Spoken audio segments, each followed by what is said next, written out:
Can you guys hear me? No. Yes, sir. Yep. Cannot hear y'all. Can you hear us? I just heard y'all. Testing. Can you hear me now? Can you hear me? Yeah, that sounds a little bit better. Okay, I can hear y'all. We'll wait for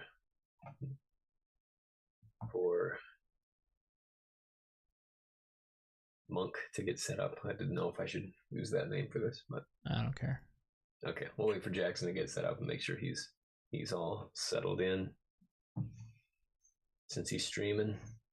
Just situating all the situating all the stuff. I'm gonna have Owlbear down here at the bottom, open constantly. Yeah, that looks good.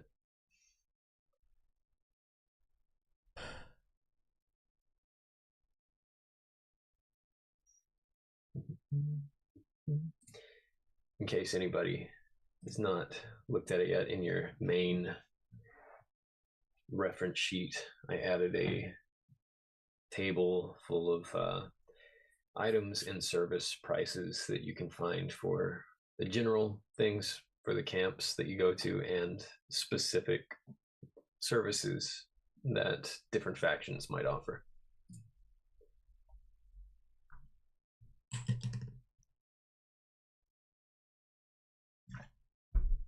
Test. It's like we lost Harris for a second. You guys still hear me right now? Yeah. Yeah. Oh, crap. Hey Jackson, how'd you get to that link?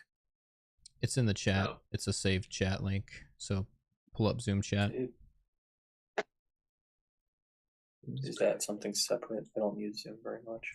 If you go to the more option, oh yeah, it doesn't save the chat for me, so I'll have to put it back in. I think that's just for the host. Yeah. I can do that.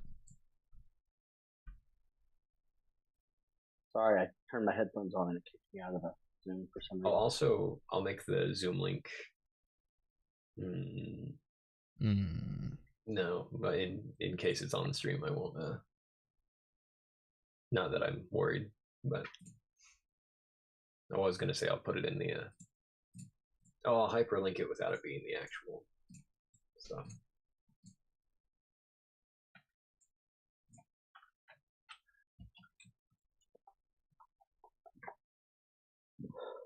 Rodeo link. Oh, by the way, I just heard, like, within the last 10 minutes that apparently my sister is having contractions. And I might get the call that I have to go leave and watch my niece and nephew while they're in bed, while my sister and brother-in-law have to go to the hospital. So I dip. Wow. What's going on? Sorry. What right. Yeah, I didn't know she was that far along. Due for another. She's not due for another month. Okay. So I think they're moving this week. So I think she's just been overdoing it and probably dehydrated and stress. So she's been trying to work through it at home, just hydrating and relaxing. Gotcha. But, just in case, I may have to dip out in a little bit. For sure. No worries. All right. Everybody settled? More or less. Everybody got your dice? Yeah. All right. More or less. More or less. All right. You had good dice tonight, Harris, or did you have to go get them out of the car again? No, I kept my car dice in the house this time. So it's a good call. I used to just keep a set in the. Actually, I kept 2 sets in the car from when I'd play in person recently, and I was playing with Morgan's in here. Getting mine out now. I will go ahead and get started if we're all ready. Yeah, buddy. About an hour ago, you arrived to a strange garden estate within the strange jungle of the Mistland, seeking to retrieve a mystical map, the body of Clay the cartographer, and a certain set of wind chimes that the keeper of the crossroad desires. Killen attempted to speak with the land a few times and learned that it has been lulled into a strange sense of peace that does not reflect the reality of its conditions. You also discovered another strange stone artifact that appears to have dropped out of the sky. Upon investigating it, you had to defend yourself against tiny thorn-covered creatures. Not long after, You found a strange altar in a rose-covered portion of the gardens and initiated a summoning ritual to bring forth a dryad, one identifying herself as Caesifia, a handmaiden of the Queen of Roses. After speaking with her, you discovered that she is not so fond of her queen's tenuous pact with the gardener, a pact which prevents the two parties from harming one another directly. Caesifia is willing to reward you all in exchange for the gardener's head. She also warned you that the wind chimes are the only thing keeping the great tree calm, and that the tree is useful for some manner of production. The journal you found indicated that its product is something called soul seeds. Caesifia made it clear that once the gardener was pruned, her queen would claim the garden territory for herself. Before Caesifia departed, Osint gave tribute to receive the blessing of the bloody rose. You all now stand within the rose garden with your ally Carlos Lumenbel, the crusader from the Church of Arcosia. What is your next move?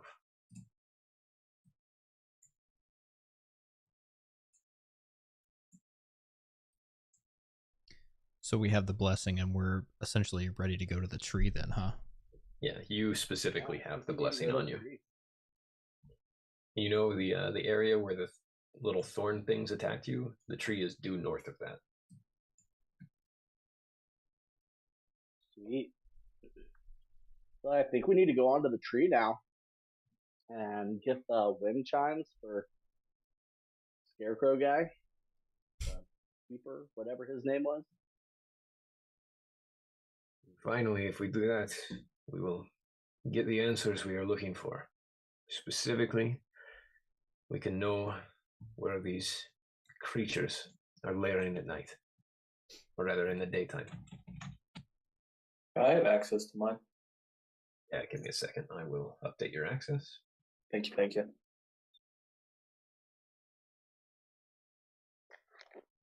Somehow. There we go. All right, try that now.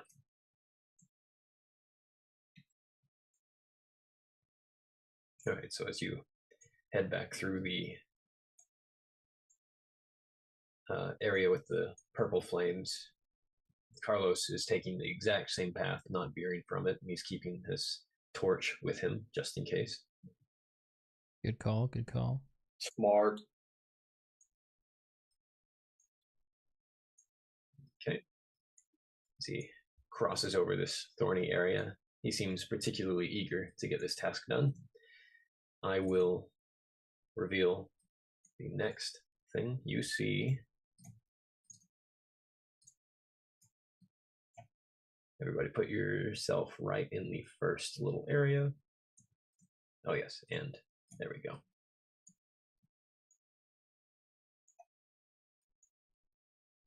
I don't like how that tree looks like a character. Let me read something here. This courtyard boasts many unusual plants, but the most notable of them all is a humongous 300-foot-tall oak-like tree. It has many gnarled branches, and it's draped with many black hanging vines. Near the top of the tree is a silver wind chime, making pleasant noises in the slight breeze. The rest of this area holds various stone benches and statues, the smallest of which are serving as torches. Between the gate and the tree is a large pedestal with 3 mysterious sigils lightly glowing on it. Above each sigil floats a hovering green flame. And 1 second, I want to read one additional thing. Quillen, you behold the great tree and take in its scent. The hairs in the back of your neck stiffen and your hide twitches in recognition. There is no doubt in your mind that this gargantuan tree bears the blood of Titans. But it is darkened by strange shadows, darker shadows than any you have ever known. It seems reasonable that this wayward creation should be destroyed, even if doing so would anger whatever ancestral Titan's lineage it belongs to. Surely doing so would be the proper and honorable course of action, but another thought creeps into your mind. Could such a creature be cleansed of its corruption? And what reward would await someone who does so on the behalf of the ancestor of such a creature?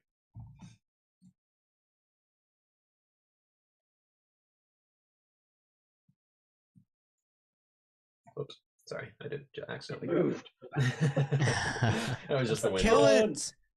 I thought we were told to run away from it as it's moving. And as far as you can see, there is nobody else here in this area. Are we at a door right now? Yeah, there's a gate right in front of you, but it is open. Can I just observe the area around the door? Yeah, what are you looking for? Traps. Okay. What did you roll? A 4. Yeah, this paying close attention to the ground, knowing that you guys have faced traps here in this area before.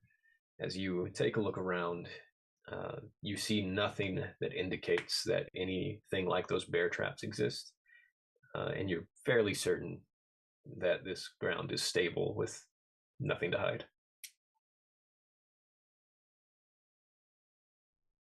Someone remind me, what did the flower lady say about keeping the tree calm or making sure that we're out of its way when something bad happens? Is this your character? Is this your character, or is this you asking? Both. Carlos steps forward. It's me asking in character. She said, okay. The only thing keeping the tree calm is that wind chime. And once we get that chime, we better just run for it because we're not going to be able to defeat that tree. She also told us that he Okay. wants us to kill the gardener if we find him. That too. So, just a thought, couple of thoughts. One, remember I was talking to the ground back around the well, and I noticed that it seemed a little too calm. I'm just thinking the wind chimes might not just be calming the tree, but everything. So we might want to watch out for that.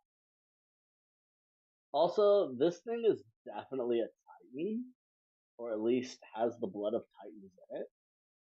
And that's definitely what I do back at home, is deal with Titanic stuff.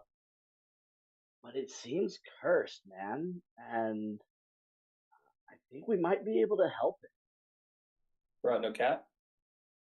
No cap. Help it how? So I'm not sure about that yet. But there's gotta be a way. If the wind chimes are the thing that's keeping it calm, what's disturbing it? There's just like bad vibes, man. Undoubtedly, it is the Fae. Whatever kind of dark magics, sorcery they are using here.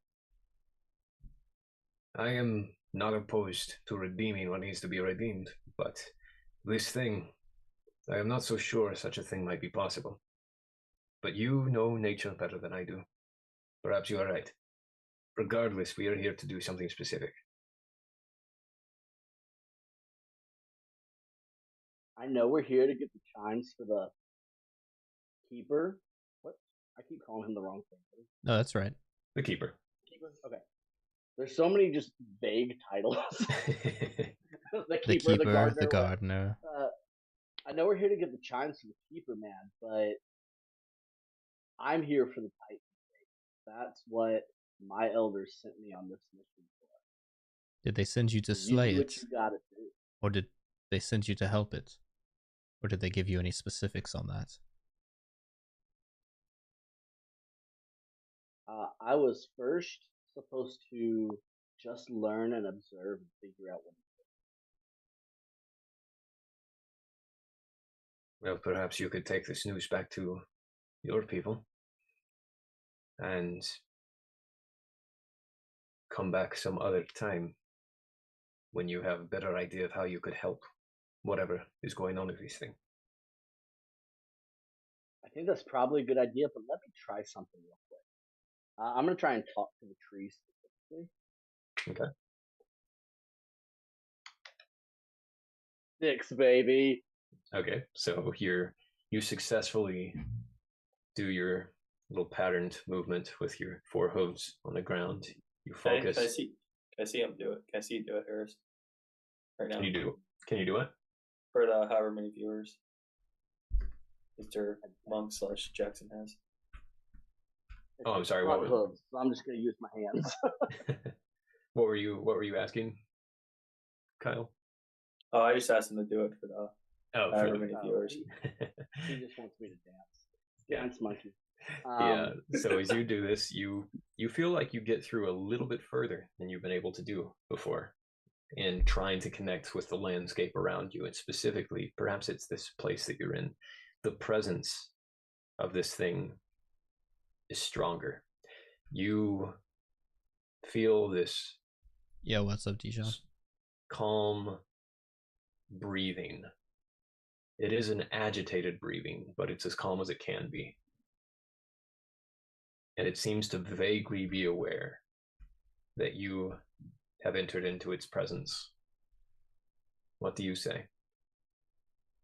How you doing tonight?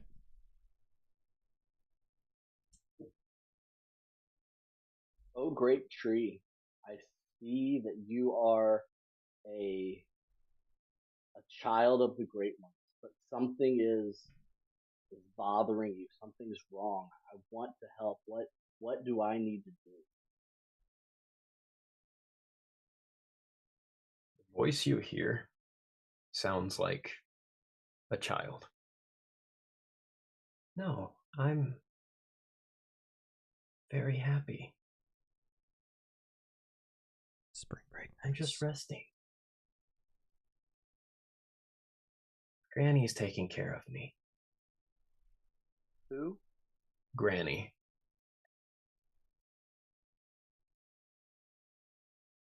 Well, I hate that. Ask where Granny is right now. Is she in the room with us? Yeah, basically is what I'm thinking. Who's Granny? You don't know Granny? Granny's great. She brings me candy, and she tells me stories. Why don't you know Granny? Who are you? Granny's definitely the gardener, guys. Yeah, that's what I was thinking.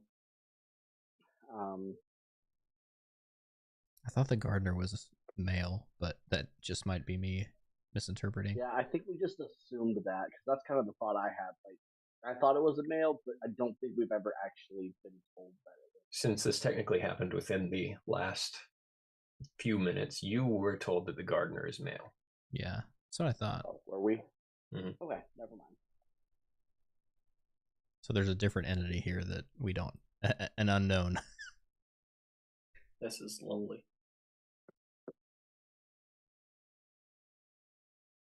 Did you? There's a sniffing, less of a sound, more of a sensation in your mental connection with the land, Quillen. It smells like candy, treats. Did you bring me something? Did we? I always get very sleepy after I eat. That's good to know. Get sleepy after it eats. But I'm not sure what it eats. I continue communicating. What kind of candy do you like? Candy as bright as everything you see around you. It's just there's candy canes and gingerbreads and gumdrops. I mean, just look around. Can't you see it?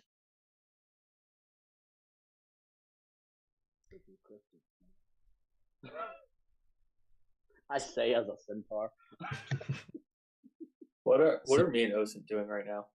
That's the real question. Yeah, I'm just... Okay, because we I'm can't hear any of translating this. for y'all. Yeah, you guys Okay. can't hear it. Assume Okay. I'm translating for y'all. Perhaps this Titan with the mind of a child is under some sort of spell from quote-unquote Granny. Keeping it happy, keeping it sustained, and pleased with the so-called candy that it sees around it. So, bro, is it just the flowers around us? Oh, hey, I think Morgan. Yes, sir. Based on my previous experience with Titanic entities, does this all strike me as very odd, or is this normal behavior? This is a bit different than your usual experiences because more often than not, the Titanic creatures you interact with are more elementally associated. This happens to be something that is part of the landscape in some way, which is also somewhat new to you. You're not sure. I'll say that your character has never interacted with a Titan that had sylvan or plant-like features before.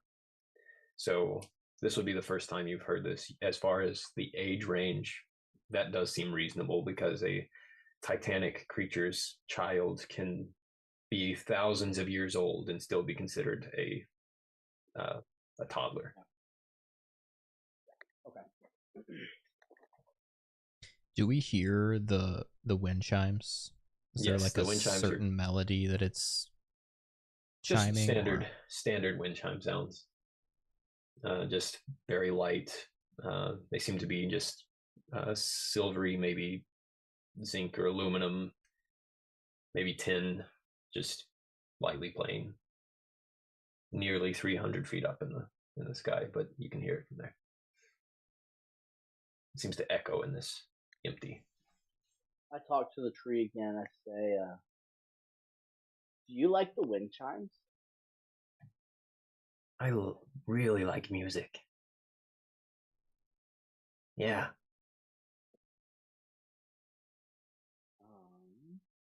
That is... Do any of us have any instruments on us right now? I mean, if you've got 30 value of something, we have not established that at this point. That's true. If you decide that it makes sense for your character to have something like that and you have unspecified value, I could say a simple instrument could be as simple as 5 value. A sort of more well-crafted instrument could be 10 value. Can my character roll to sing and see if the tree likes it? Roll to sing. Yeah. See how good it is. Yeah, do a spirit check. Is it worth doing another roll? If we don't have an instrument. What'd you roll? Oh. I don't have any value in gold because I gave it all to the lady. I have 15 so value. I think it makes sense for me as a magical. Yeah, there are many skalds among the some sort of. Yeah. You would have a pan flute for sure. Yeah, I was gonna say lyre, but let's definitely go with pan flute. Yeah. There are many skalds among the Titanian tribes. Yeah. All right, I ask it. Can I play you a song? Oh, I've only ever heard one song. You know a different song? I'm gonna try to know a different song. What's its favorite song? I am gonna use my spirit point to to re-roll that bad boy. Did you also get a 1? Oh my goodness! I'm gonna use my second spirit point. This is not going well. I rolled a 1 twice. Different dice. Different die. Throw that dice in the trash. Yep. It's not for you tonight. 4. What's a 4 get me? Right. So tell me the nature. Tell me the theme of the song. It's very similar to the song that Mr. Tumnus plays in Chronicles of Narnia. Okay. That's the tree's favorite movie, I heard. It's very very mellow and kind of haunting, but also very sleepy and beautiful. Okay. Let me just find this and play it for stream. Absolutely. Yeah, I want to hear it. Do. because I do not It's remember actually a Tumnus' song. really beautiful song. It's the Narnia Lullaby. Tell me when you have it, go ahead, and I'm going to unmute you. Yeah, it's playing now.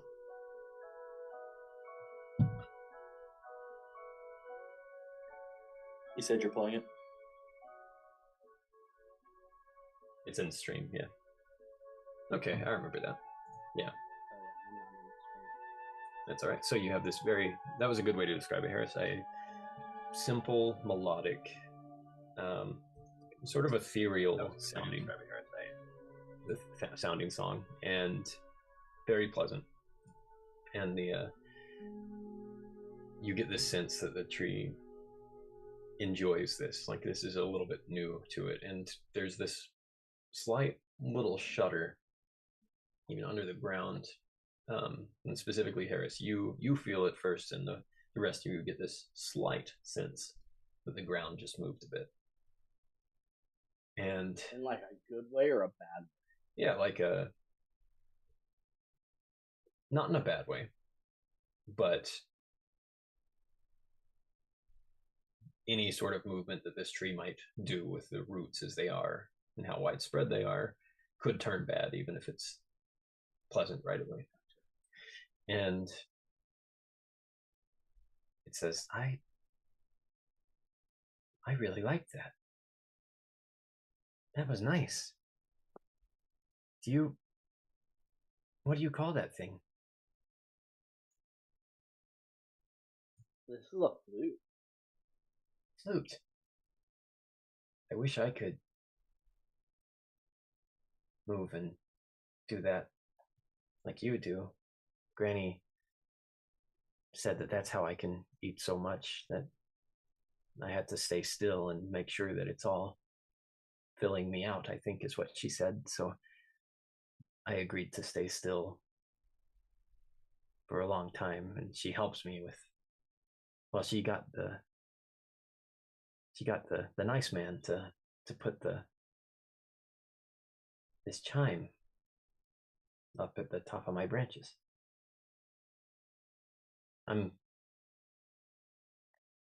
Sometimes I've tried to move. I don't tell him. I don't tell her.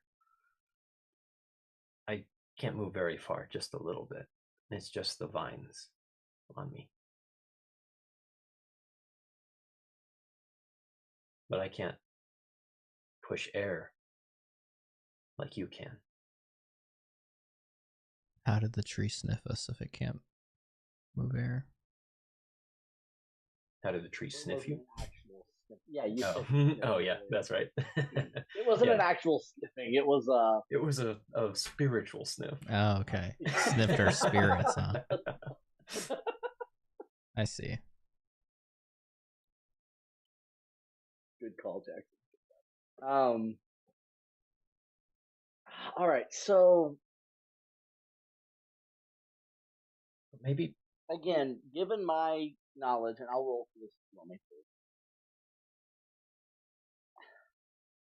Do I think this would be a good thing or a bad thing that somebody's keeping this thing still? Like, do I feel like it's trapped by these people and I need to free it?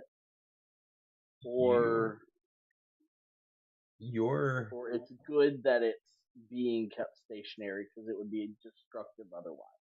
Your directives are from the perspective of appeasing the ancestral spirits of Titans, knowing that the ancestral spirits of all sorts of creatures can interact with the world in some limited ways, or some more major ways, depending on things like solstices and times of year, and times where the border between spiritual planes and material planes are weaker. So it's hard to tell what the specific personality of an ancestral Titan to a creature might prefer. On the one hand, one might really value anything of its own blood, but it's just as likely that one might see something corrupted as this and say, oh, that's disgusting. You don't know as much because you haven't been able to go into the normal ritualistic processes of spending some days in meditation and talking to your own ancestral spirits, things you would usually this would usually be a process that would take you a while and use some wisdom from the elders to decide what to do. But you definitely get the sense that this thing has been trapped for some purpose by something malicious.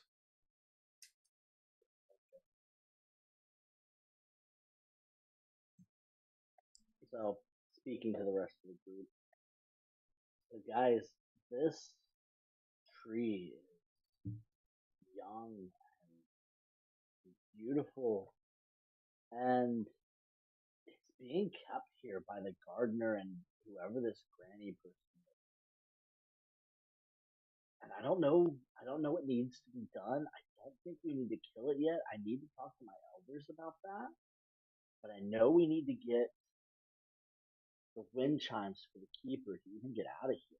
So I think we need to come up with a plan to keep it asleep, but also trade it for the chimes. I don't know what to do. Bruh. So my thought is you just keep playing that flute as loud as you can. While one of us goes up there and gets that chimes, and then we run as fast as we can and get out of here. Unless we see a gardener, then we can go kill him. I thought about doing that too, but that's definitely going to wake up the tree, and it could definitely be angry if we're not there to keep it soothed and help it through that transition. I'd like to use plan mastery at this point, since we're discussing this. Bro, what if we went, since we had to kill the gardener too, they told us to run. What if we go try to find the gardener first, try to kill him, and come back and try to figure this out? That's not a bad idea. You feel the tree gasp, almost happy, almost not. And it says, "Oh, he's coming. I don't know if you're supposed to be here." Cool. Can we hide? Yeah, you can try to hide if you'd like. Am I good at that? I don't think I'm good at that with this character. That's unfortunate. I'm a giant centaur. I'm not very good at that at all. Carlos draws his blade and says, "Oh, good. The gardener will come right to us." I think it's time to party. Bruh, let's get lit. Let us proceed. Right, then the gardener's got any riz. I'm gonna go ahead and enter the area here and kind of find some coverage. Yeah, so everybody find like probably right around spot here. You like. All right. So, knowing I can't hide, I just kind of come out here and find. All right. All right. So, I mean, we have every intention to fight this week, right? Yeah, but I was hoping we could get some sort of surprise attack. He doesn't know we're here. Okay. I sit here behind this fountain with my butt hanging out. What about the other side? So drawn from the shiver in the ground. We actually don't even know what direction it's coming from. So it's down coming from the south. Yeah, from the south. From the gate. You can see there is a red-capped gnome that wanders in here with two fey hounds next to him. That's terrifying. In his hand, he looks absolutely just angry, by the way, like perpetually angry. I'm gonna send a picture in the main Mistland reference sheet. He doesn't look just like the photo that you have up here? No, that was an old thing before I decided he's gonna look a little bit different. So give me just a second. Where within this reference sheet is he going to be? He's gonna be pretty close to the bottom. Also, did the Feyhounds look like this last time we fought them? Other characters? Yeah, they did. Yeah, it'll I be did under not other zoom in characters. I did not zoom in on those enough when we were fighting last time. So this will be under other characters. And what happened to my girl Chrysithia? Where is she? She's on there. I don't like this gardener. He needs to die. Okay, I need to refresh. Yeah, refresh for a second. Chrysithia or the gardener. Oh, hey, there's the new character sheet. Sorry, I didn't refresh that one while I was earlier. This is huge. Sorry, guys. No worries. It's all the way to the bottom. Cynthia. Sorry, I was saying her name wrong. Okay. You let her suck your blood and everything. You don't even know how to pronounce her name. I'm a jerk. Ooh, he is ugly. So he is a small creature, and actually, let me see. Is he tiny or small? He is small, and he comes in with these two Feyhounds beside him, looking around, stares, looks in every direction, and I'll say that out of all of you, the person that is most likely to know anything about redcap gnomes would be Osint, that knows that redcap gnomes have a tendency, it seems to be a biological tendency toward violence. Of course. And Dope. And he is holding a scythe with him that is obviously magical in nature. There's sort of a black fog clinging to it. And as he looks around, he says, I saw something. I'm sure I saw something as he was walking right there. I know it for sure. Go, sniff him out. And his two Feyhounds go invisible. Nice. Shoot. I would like to remind you Guys, Yes, go ahead and remind me. that I have. Would this be attempting to hide?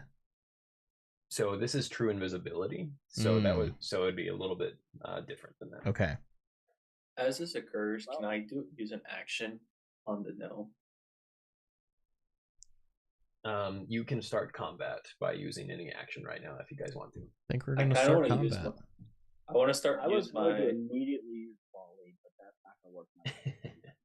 I want to use my transmute character Okay. ability. Takes 2 actions, but I want to make it large, make him large, because every time we hit him, we can use our second thing to get an automatic damage done to him. Let's read. Are you talking about make Carlos large? No, I was thinking we make the gnome large, so that we don't have any penalties against him. So let me see real quick how it's written, how I wrote it out. I believe it says this might be a terrible idea. You guys think if you think so? Target size. It is within 30 feet of you. Does he get any advantages from being large is the question. Yes, he will. If you make the gnome large, he will have the benefit of, if he hits with an attack, he can expend his extra action to deal 1 extra damage. So that would that. That would be the downside. Did I read that wrong? So it says when you attack. Yeah, that's a trait that if you turn one of your allies, like this is a trait that whoever you change the size of gains. Oh. So what might be more useful is to change one of your allies. Gotcha. I read that as if he simple mistake. Yeah. So make me large and I'll trample him. All right. Who do you guys think I should make large? From this distance, you could make anybody in your party large with 2 actions. Yeah. Let's see. Let's make Carlos large. All right. So you sort of touch Carlos on the shoulder, and to begin combat, for the next hour, he is a large creature, a large character. Okay. Oh, sorry. So for the next hour, if you'd spent a 10-minute ritual doing it, that would last for the next hour. In this case, this lasts for 1 turn for him. But this will last for his turn. For future reference, the 10-minute ritual thing will allow it to last for an hour on a willing character. Gotcha. All right. So you use your actions to do that. I'll have the 2 other guys choose what they do. So we'll start with Osen. Okay, I'm going to immediately fly upwards and around, I guess, constantly. And as I come around to where he can see me, I would like to try to use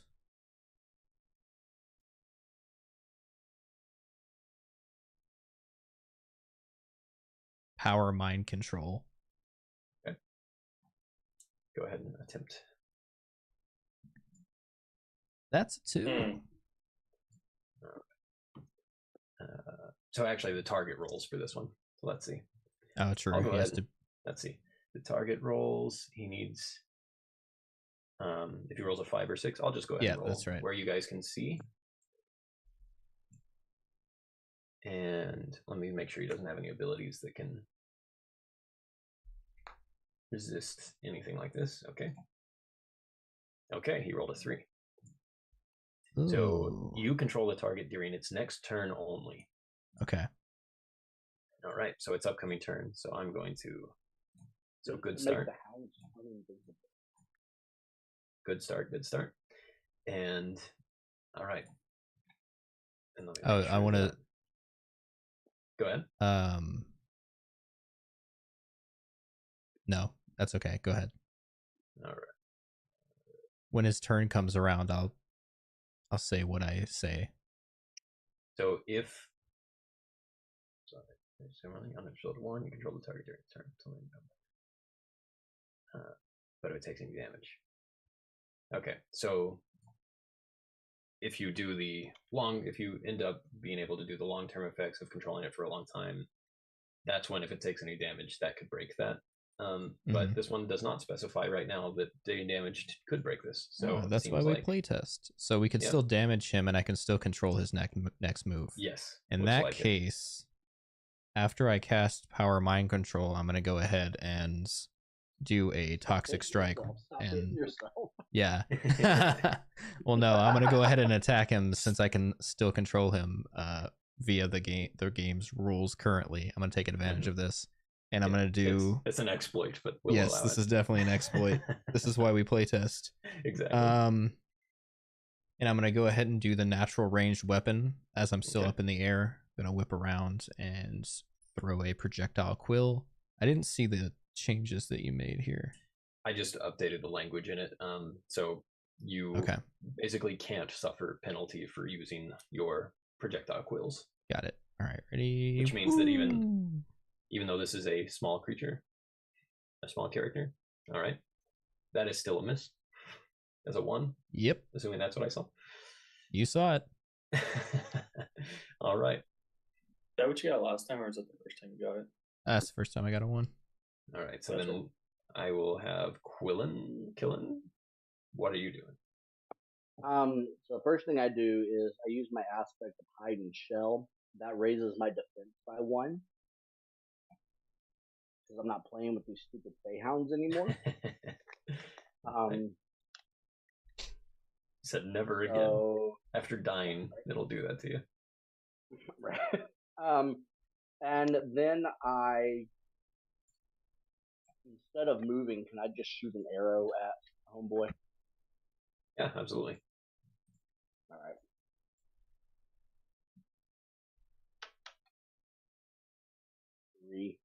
All right. And I believe you are. Yeah, you're good. So roll with disadvantage because he is small. Or roll with penalty. All right. Still 3. All right. So that, let's see, does not hit this guy. So the barb goes right past him. That goes right past him. You have another action. Really? I used that. Did you? Yeah, I used my aspect of hide and shell. Oh, that's right. You're right. Yeah. You're right. My apologies. Okay, and then Carlos. It was 5. Let's see. He says fee, fi, fo, fum. 5, 10, 15, 20. I smell the blood of an angry dwarf. 30. And he, now taking advantage of this, gets his great sword. Because all his equipment has grown with him. And I'm gonna just that's good. It'd be really weird if he had a regular sized sword while he was giant. Can imagine. I'm gonna bring this up here. Take a quick look.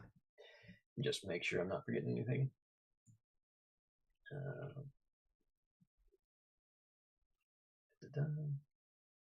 Yeah, he's going to. There's no reason to do that. Okay, yep. He just makes an attack. since he's right next to it, it's not going to be a disadvantage here. So he misses with his first one. So he is going to. Okay. Hey. So let me read. So the other one. Okay, good. So he just does 2 damage to this guy. And let me see here. Very good.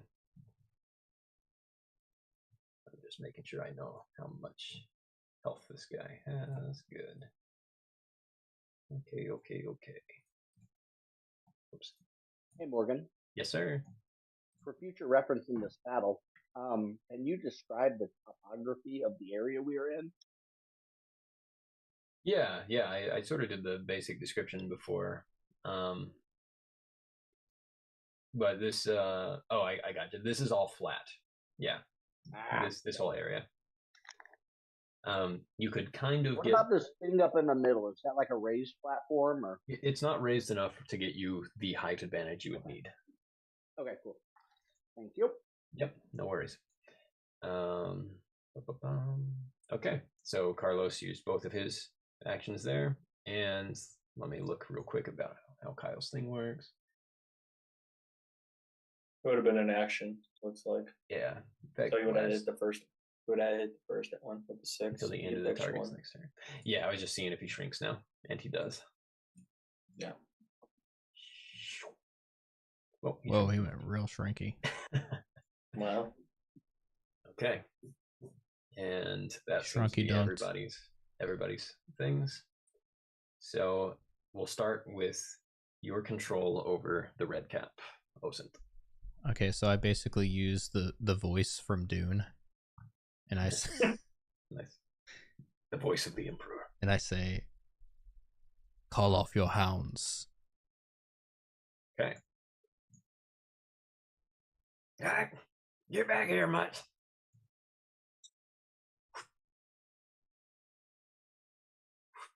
And they seem kind of unhappy about this, kind of shaky, and like they're not quite sure why this is happening, but they're obeying and they're sort of slavering and shaking.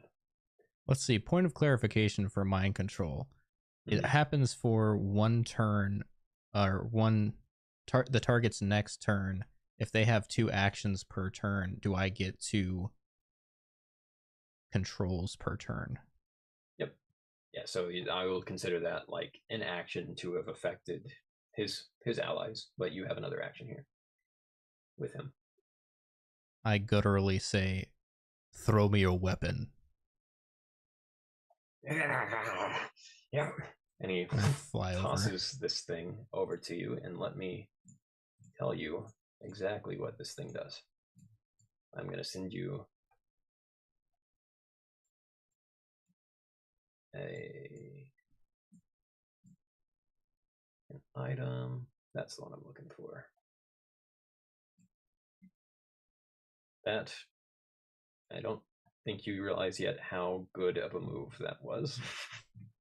I'm exploiting everything I can right now, so you better take notes. No, that's awesome. That's how I like to see it done.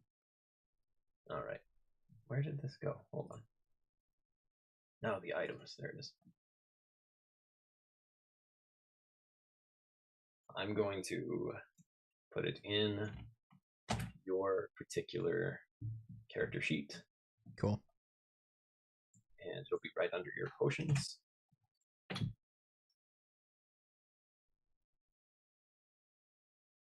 And I'll give you a moment to look at that, as that was your turn there. And these hounds sort of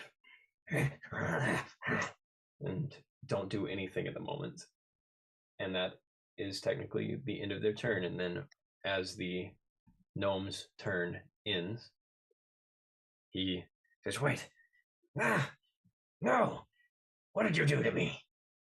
And it is back to your guys' turn. Who would like to go next? Do I feel the power of this thing like rush through my body? As you grab it, you can tell right away that you get an inherent sense of the fact that this thing has some capabilities that you have never. You're not extremely familiar with the kind of magic that's in it, but you can tell right away, get a good sense of what it's capable of. As a lover of relics, I smile. Who wants to go next? Maybe I can. Maybe we talk now that he's unarmed. Yeah, but his hounds are still there. He controls the hounds. So are the hounds visible now? Yes. I use volley. Colin's like, absolutely not. All right. We'll start with Colin. As he uses volley, I say, maybe we can discuss, and then I stop because he starts attacking. Arrows. All right. That is 4 different attack rolls, all of which are made with penalty. Against whom here? I am specifically aiming at these dogs. All right. So let me look at how your volley works real quick. Rolling a 1 for any of these attacks does not incur an opportunity attack against you. Yep. On a 6. A 6 provides no additional benefits. All right. So you already would have had penalty rolling for these things because they're all small. You just get to choose for each attack which one at a time is hitting what, or attempting to hit once. Okay.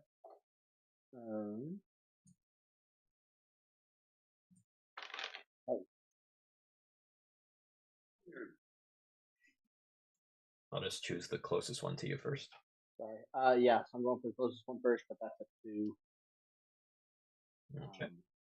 And I'm rolling 2 dice at a time. All right. So 2 is not going to quite do it. Rolled a 6 and a 1. That's terrible. That's rough. Yeah. All right. Aiming at the other one, I guess. All right.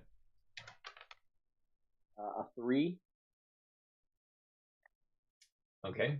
That does not hit the Feyhound. My goodness. They're not those little punks that we faced earlier. Oh. And yeah, 2. Okay, never mind. Oh, wait. All right. So at the end of both of those, they both use their reactions to disappear. Sick. Sorry, guys. It happens. Jackson, what were you going to say? Does it provoke an opportunity attack as they try to disappear that Carlos can take advantage of? No, they don't. They aren't leaving his range, and he can't see them, so it wouldn't work that way. All right. But Luminous, I'll let you take your turn. I mean, all I can do is attack. So I guess I'm gonna come over here and then attack him. All right. I rolled a 3. Hold on. That was only 1 action for me. Oh, that was only 1 action. Yeah. Go ahead and use your next action. Sorry. My second action, I'm just going to take my potion of power and get my power full back. Great. All right. Make sure you take the potion of power off of your sheet. Yeah. All right. And then you're attacking with the longsword. I see Luminous. Mm-hmm. Go ahead. Yeah, I got a 3, so I assume that doesn't hit. So 3 does not hit this guy.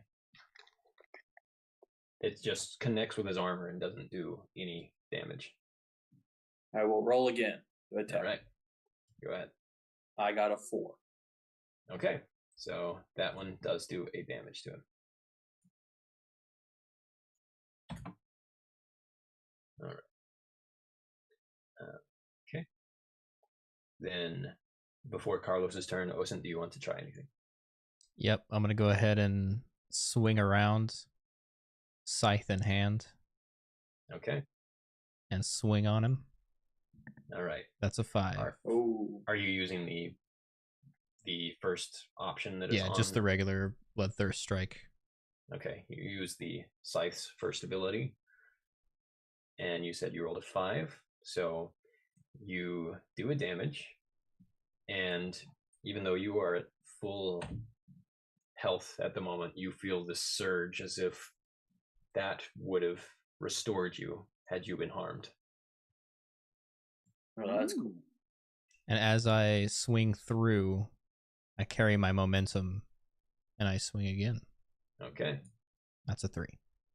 Okay, so that one, he reaches up, he has these two metal bracers on his arms, and he holds them up and blocks the scythe this time. It says, "Give me back my beauty." Never. Nah, fam. All right. And then Carlos goes ahead, and he... Oh, yeah, I forgot I'm doing these rolls up here. This is... Well, oh, actually, Carlos has the ability called Martial Training. Whenever you make an attack roll and roll exactly your target's defense, the attack hits. So his actually does hit him. That's huge. So he swings through, and it's a beefy gnome. Right through this thing's neck. You spoke too soon because his head comes off. He did. All right. I pick up his head and attach it to my belt, sort of like they have Clay. Yeah. Are you on the ground then? Yeah, I go ahead and go down. Also looking out for these invisible wolves that obviously are somewhere still. Yeah. Oh, yeah. So it is their turn. Yep. We're still in combat, aren't we? And Carlos is attacked with edge. And these do not surpass Carlos's heavy armor. All right. So he gets chomped, an attempted chomp by 1. It tries to do a second thing. The 5 does hit. So Carlos takes 1 damage. And that's how you do it. There we go. And the other comes around, attempts this, does not succeed, does its second attack, does not succeed. Heavy armor is paying off for Carlos. And then... You said one of them succeeded, right? So he should be 2 out of 3? Yeah, I updated that in his thing, but it didn't update in this tracker, so there we go. All right. And there we go. So it's your guys' turn. Shouldn't be too hard to take care of these two. I'll attack the hound directly below me. All right. Need big money here. Well, there went my die. We're going to use the other one. I got a 5. Okay, 5 at melee will do that. So you do 1 damage to that hound. So let me make a note of that. And what else do you do? I guess I'll attack it again. Okay. I got a 4. And that one will kill it. Sick. Still, I turn my PlayStation on. Are you getting closure? A little bit. All right. I'm gonna attack the one on the other side. All right, are you getting in melee or doing it range? No, I'm gonna do the range that one. thing's dead. That thing's definitely dead. You said melee or range? Range. Okay, so roll with penalty. Okay. So I saw a 6 and... Oh, that's pain. All right. All right, so that was the range attack. You have one more attack or action. Wait, range attack at penalty. Hold on. It's a small. It's small. It's a small. Oh, sorry. That was with your. Was that with your tail? No, it wasn't. Okay. Okay, I see. I see. Tail. So the attack, ranged attack, doesn't roll a penalty if it's specifically the tail. Yes. Got it. Okay. And then I guess I'll just try again. I mean, I'll go. No, I'm gonna do a regular melee this time. Okay. So you get up in melee with the 3, and do not manage to get through its sort of speedy defenses here, as it barely dodges out of the way. But you were close. All right, Quillen, Killen. I am just gonna move a little closer to the party over here, and I'm gonna shoot this guy right here with an arrow. All right, with penalty because it's small creatures have penalty with ranged attacks. Penalty to try to hit them, that is. What'd you get? Sorry, I hadn't rolled yet. I had a question for you earlier. Yes, sir. I'm trying to remember what it was about. You know, it might have been about the high ground thing earlier. Yeah. So that is a 5. All right. You managed to. That was with a two dice. Yes. Cool. Yeah, you do 1 damage to it, and you have one more action. I moved. So, are you wearing heavy armor? I am not. Yeah. So you get a free because you are in. You are in what? Let's see. Light armor. You get a free 15 feet of movement. Free half of your speed movement in light armor. Okay. Then yeah, I'm gonna shoot him again. Technically, you would be about there, but okay. Yeah. Cool. That's fine. 2. Okay, so a 2. You said a 2, right? Yep. Oh. Well. He is not dead. He is disappeared. Oh, never mind. Okay. Dang invisible dogs. All right. And who is not gone this time yet? I think we all went, right? The NPC. Oh, Carlos NPC, didn't go? Yep. Carlos go? So Carlos uses his first action to try to just discern where this thing is. Oh, I keep trying to do my physical die. There we go. Roll it on the screen. Huge. Okay, I am going to say that he can determine that it is still nearby, but he's still going to have disadvantage on the roll. So he has an idea of where it could be. And he swings. The 3 is the thing we're considering here. Because he does have this martial ability, I'm going to say that that does hit because it's a match for its AC. So before the thing disappears, but he swings down on it and breaks its back and severs its spine. Oh. That thing's dead. All right. What?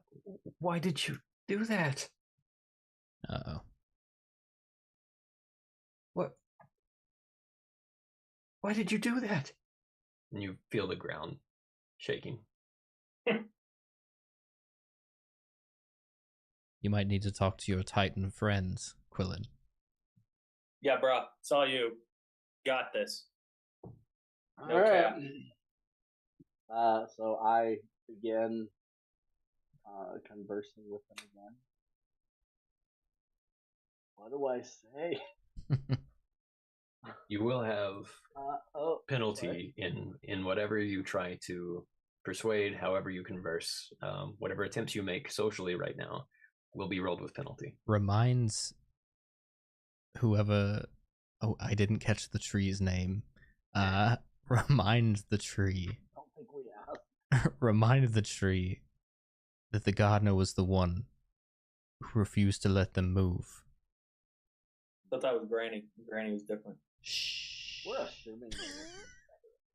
They're in cahoots. Granny and the gardener. New episode this fall. Oh, great tree. We were taking care of the one who has kept you trapped here. No, that was the nice man. That was my friend. Granny would send him with the treats and he would feed me. They were lying to you. All right, Doing great, man. Make a spirit roll to try to persuade it. With Let's check penalty, I'm assuming. out this Yeah, res. this is with penalty. Shut up, Jackson. I'm sorry. I was gonna remember that one, but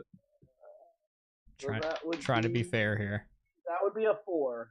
Ooh, interesting. Why would they lie to me? To keep you trapped here. They want to contain your greatness. Greatness? They said they wanted to fill you out. They were using you for a sacrifice. No, I was. They said I was doing good things for them.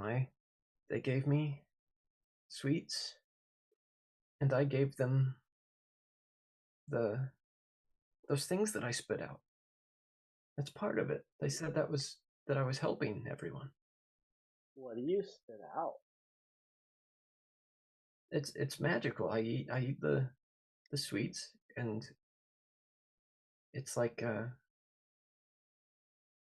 these really beautiful seeds.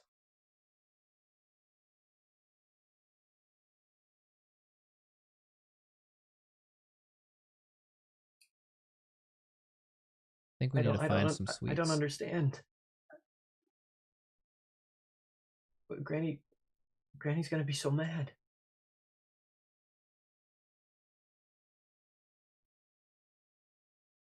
We'll talk to Granny and then we'll take care of it. You said you didn't know Granny. We'll find her and explain the situation. We knew her by a different name. We don't call her that.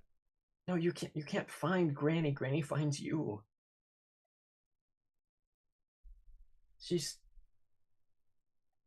gonna be so mad. You have to get out of here.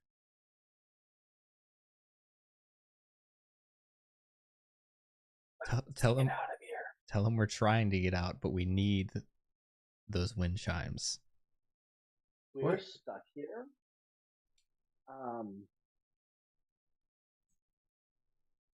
He's not gonna like that, guys. I don't know what to eat. I don't even know. You better start playing some music real quick, and I'm about to fly up there and grab him. We're gonna be stuck, and he's gonna be mad. We're gonna have to do it. I hate this, but I'm also a stupid character, so we're gonna try it. Come on, Mr. Talks to Trees, let's go. While you're doing this, Carlos is. I know you're Carlos upset, has picked but I'm up gonna this. play another song for you. Okay. And I start playing. What is Carlos Carlos is doing? Taking something off of the gnome's body. Okay. Bro, what you got over there? Do we see that, or is he doing that? Yeah, he's not being secretive. He's not being secretive at all. I go, brah, what you got? You see him take a ring off of his finger and some kind of small rod out of his belt. He says, "We'll look at these together later."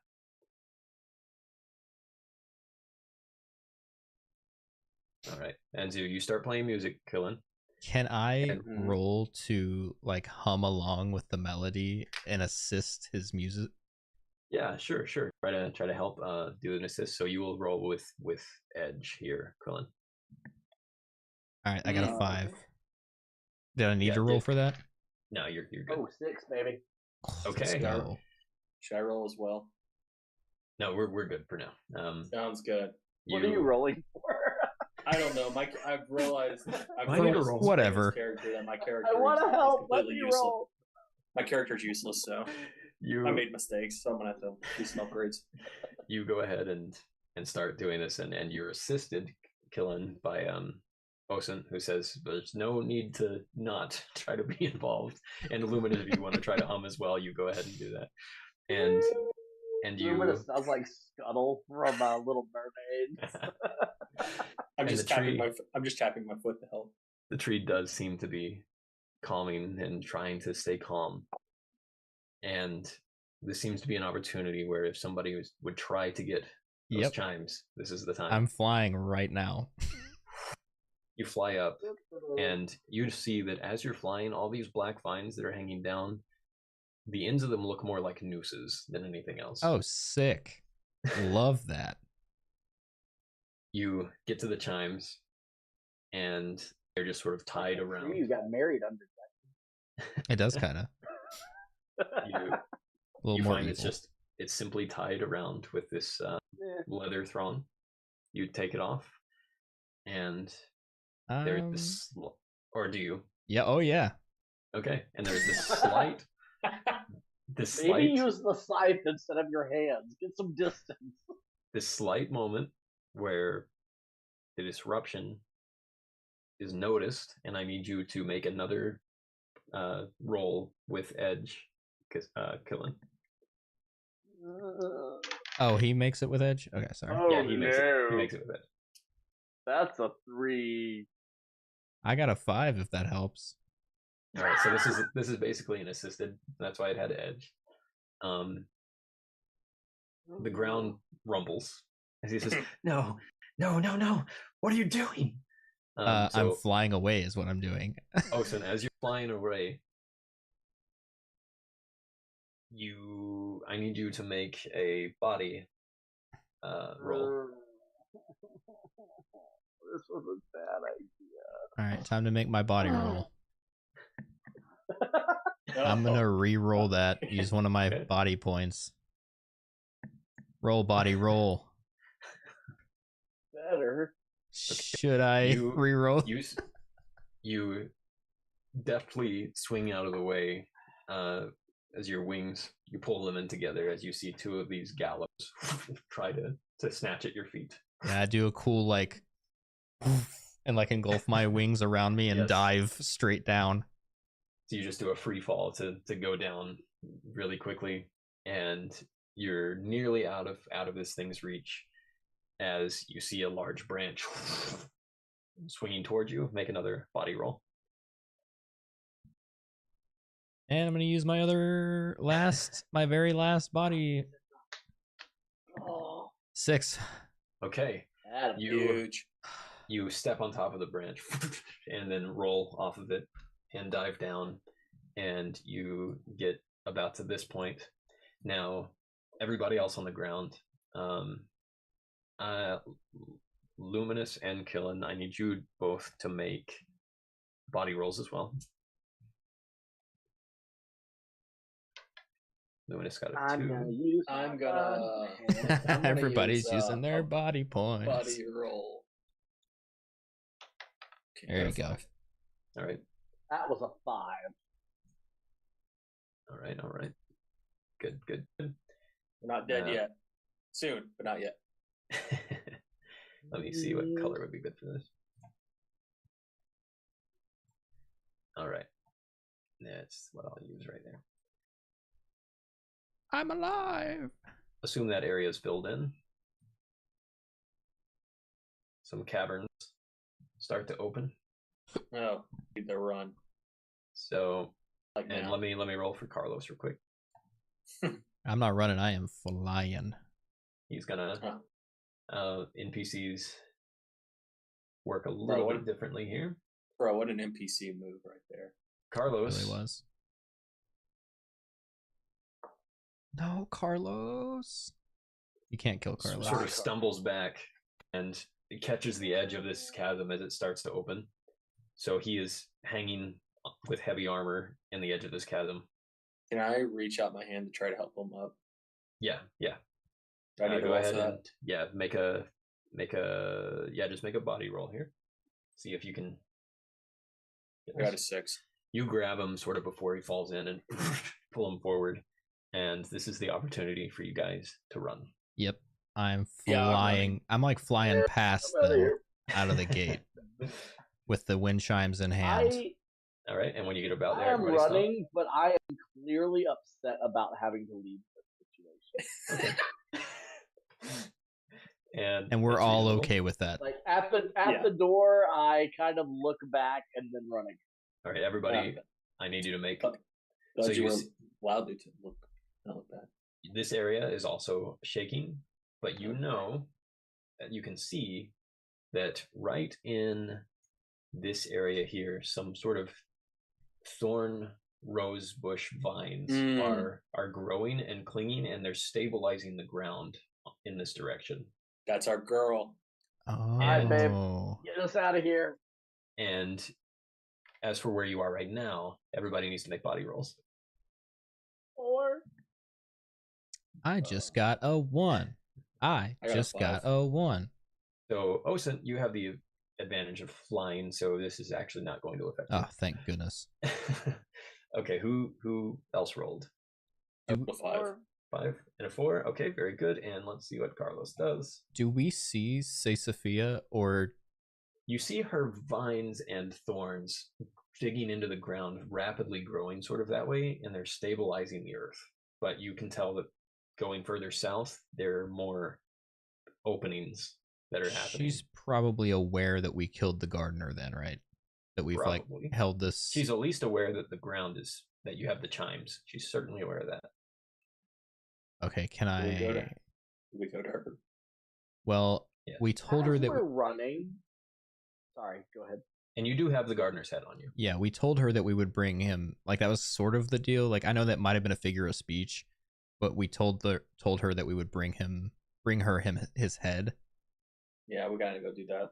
So like I was thinking like as we were flying past, I just kind of toss it into her vines that are obviously sentient and like controlled by her. She also said if you do that, she would give you all a blessing.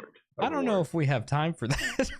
But you we can clearly try. see that her area is not suffering like this area is. Yeah, okay. But how do we get out if we don't? So it's up to you guys if you trust that it'll be safe in her region. I mean, she might be our only hope, honestly. Like she is holding the land back from crumbling. She might know a better way out. What do you guys think? Maybe she could even teleport us like the keeper. She kind of teleports, so yeah, maybe. We could try it. Let's go. Bro, let's do it. All right. Okay. As you run into here, you see that all in this area, there are vines growing everywhere. They're coming up out of the ground. They're twisting around everything, but they are stabilizing everything. And just these thorn bushes. And Carlos is with you all. He's just running. Okay. running. And as you guys get to here, it's even more stabilized. You can still hear the sounds behind you of all of the ground shaking.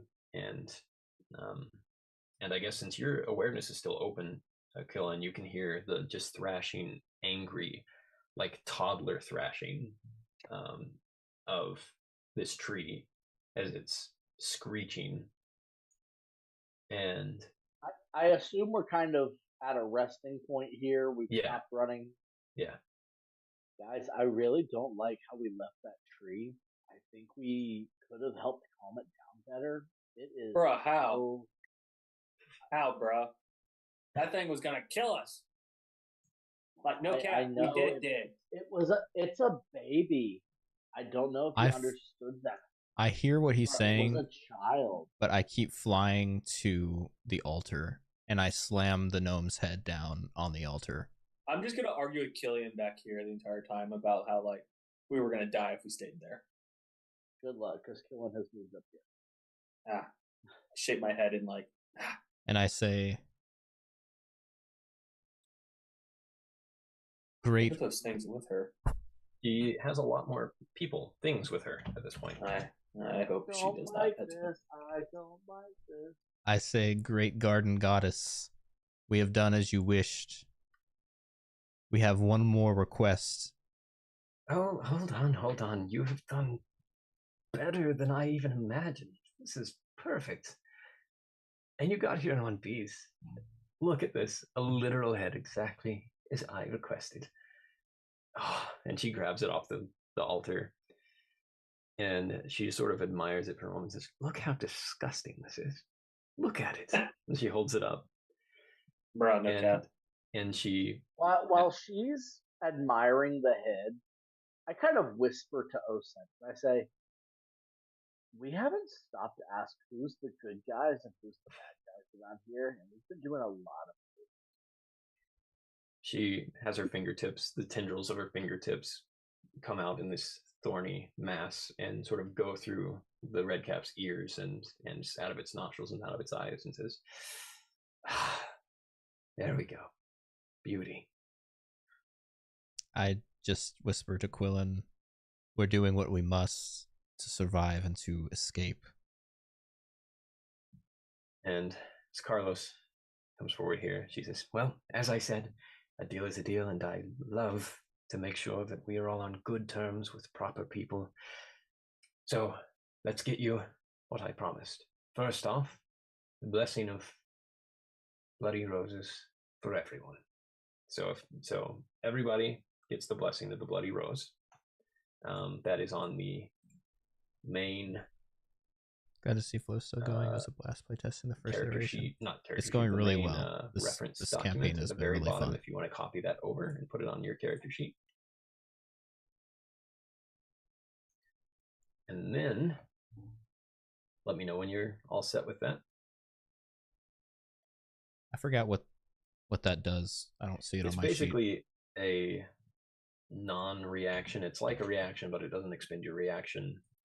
When you take any damage whatsoever from a source caused by another character, you can cause them to take the exact amount of damage that you took once, and then this blessing disappears until you do tribute again. Right. Okay. As she's fulfilling that or whatever, I say... Oh, but I'm not done, my dears. Okay, she's not going to let me talk. That's fine. She does seem extremely excited. Okay, go ahead. You, my friends who gave me a drink. I bow with my front legs. She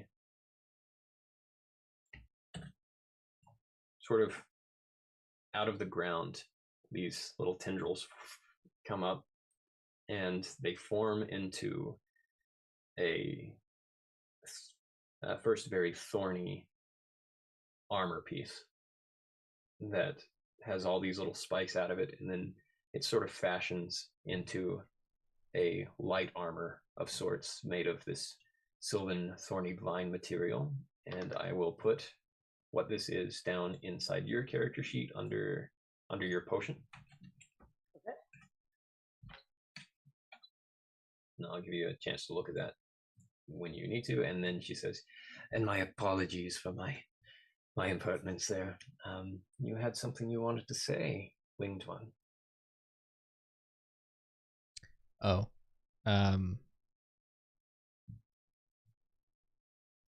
Yes. Since I have received my blessing through a tribute before, I ask one more favor, more like information, if you will. What is to become of the tree in the middle of the forest, in the garden? Oh, it will continue to do what it does best. Will it be taken care of? Well, yes, of course. It seems very upset currently, and it seems like you're holding back the power to save this specific area. Will it be controlled as a slave, or will it be free? As the soul of the tree seems to be very childlike and innocent. Well, I assure you that the way that you view souls and childishness and all these things is not lost on me, but it is a titan of sorts, and the rules are different. Your perception is not like the perception of one such as I that is sylvan in nature. But how do I feel about her comments right there? She's basically saying that because you are fleshlings, you wouldn't understand the true nature of how age even impacts things like them. But as someone who has had a lot of contact with Titanic beings, do I have some sort of sense of that? Yeah, she seems like she's not being completely honest. Okay. And she says, we will not be using the chimes, obviously. That was your thing to take. We have other methods of keeping the tree calm. And it will be taken care of. Don't worry if that's what you're worried about, because we want to make sure that it continues to do what it was doing, but under better circumstances and in a more lovely way. The gardener and all that he was doing was honestly vile. It was just small potatoes, as you people say, and a bit disgusting. We will allow it to thrive as it was intended to thrive. A creature of nature, producing. Obviously, we need it to produce, but we will produce allow it what? I bow a little bit again, more or less asking leave to speak. Producing, she notices you, producing soul seeds. That was the whole purpose of us gaining this. Granny Grins is not going to be happy, especially not with any of you, I'm afraid. But that is the cost of doing business. I would recommend not ever going into the jungle for the rest of your lives if you can help it. But Granny will see that we have a better hold on how production could be done in a way that facilitates the natural needs of the tree. After all, I am Sylvan, it is Sylvan, more or less. Trust me, it will be better with us. And yes, you had something to say? You mentioned Granny, and I was going to ask who Granny is, because the tree told me that Granny had been keeping it and was using Gardener to help. Yes. You're asking who Granny is? Yes. Granny is someone very, very powerful who has claimed the entirety of this region that she calls the Merrywood.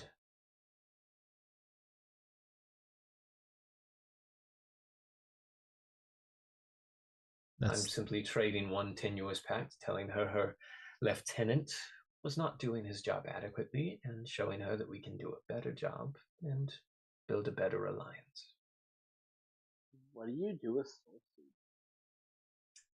Not so much what we do with soul seeds. We don't really have need for them. But Granny does have a preference for them. And this is useful for the Queen. Are the soul seeds what birth the creatures that we've encountered on this island? Well, I don't know exactly what you've encountered, yes. But if you've encountered anything sylvan but somewhat dark in nature, I would say yes. There it is. Guess what? That tree has to die. Billion is not going to be thrilled about that. I still would disagree with that notion. Cat. Has to be convinced to stop producing soul seeds. Carlos says, while we are asking you questions, those things that live in some cave and come out at night and have to go inside only with an invitation to wherever they go. Where is that lair? I would be glad to tell you. But you've gotten a lot of information out of me, and I've gotten very little out of you, except for a head, which I love, by the way. I don't want to look the gift horse in the mouth, but I think I've given a bit more than is necessary at this point. So why don't you, she looks at Carlos, stay with me for a few days. We can enjoy one another's company, and I will tell you. And Carlos says, I would rather bet the head of this thing. Ew. Yikes. And she says, well, I guess you'll have to just bed your scarecrow friend then, won't you, to get the information you're after. I believe our business is done here. We have a lot of work to do, and I've been quite distracted. As you look at these two large crocodilian type beasts that are made out of rose thorns, you get the sense that she's not really suggesting you go. She's saying it is time please point us the way out. Right behind me, there's an exit that won't be thrashing. And you remember seeing the exit out into the jungle that way. But I suppose I could do you the favor of if you just go southeast from here a little ways. I can try to keep the ground calm, and you can go back to your little crossroads entry. You came here through a crossroads entry. Yeah. So where does the exit I'm sorry. lead? The tree's like north. I think I said northeast. I meant southeast. No, you said southeast, but she says go. She's just go sort east of saying, or west.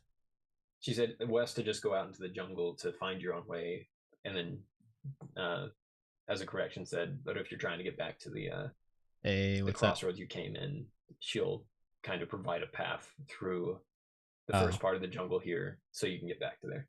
Okay, so it's either go into an unknown territory or guaranteed we can get back to the crossroads. Exactly. Okay. I bow and I head east. All right. Thank you, my lady. Yes, I look forward to when we will see you again, assuming that you don't die and perish at Granny Grimm's machinations. Do be careful in the Merrywood. Yep. Luminous bows and then gives her a wink and walks off. Carlos comes on after you guys. All right, so as you guys manage to have an area secure here, there's somewhat stabilized ground as this roses are spread, and you can go all the way back to the crossing. Thanks for the sleep alert. Originally came in. Feel free to listen to some Dungeons and Dragons-esque you all down there and roleplay game stuff. So we'll be done with Albert Rodeo for the time being, for just a little bit.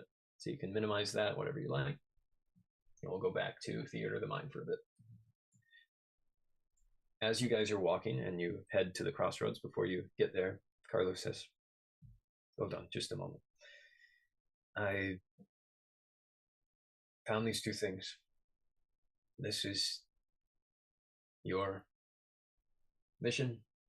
I don't want to interrupt that. I feel pretty capable without these items, but these might be important to the three of you. He holds out a ring, and I'll put in the main document what this is in the items reference sheet under the blessing, a ring and a rod.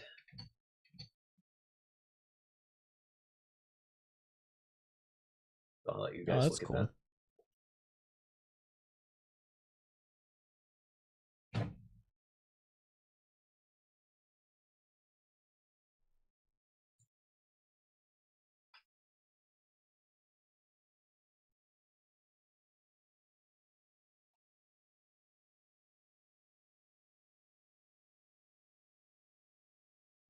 Oh, those are cool.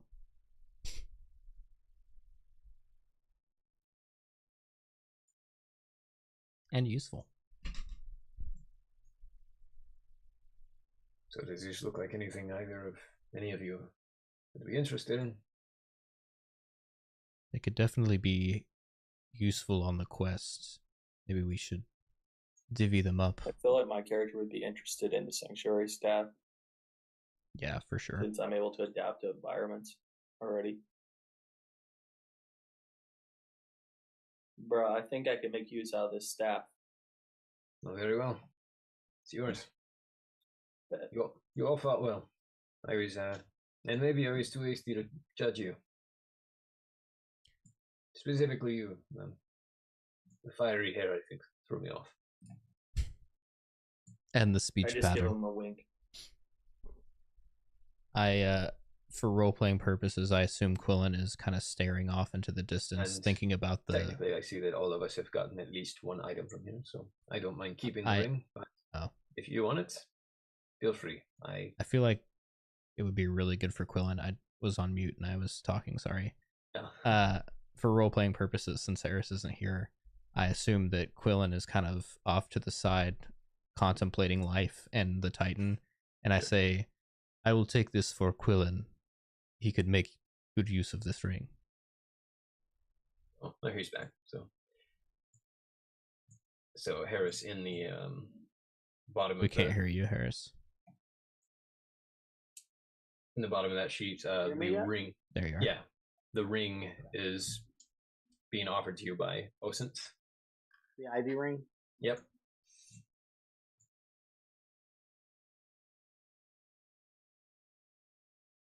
Oh yeah. That's cool, right? Thank you.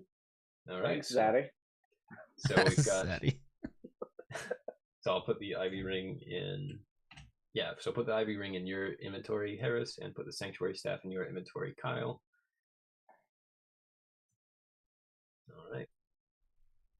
And when you've got that, we'll continue.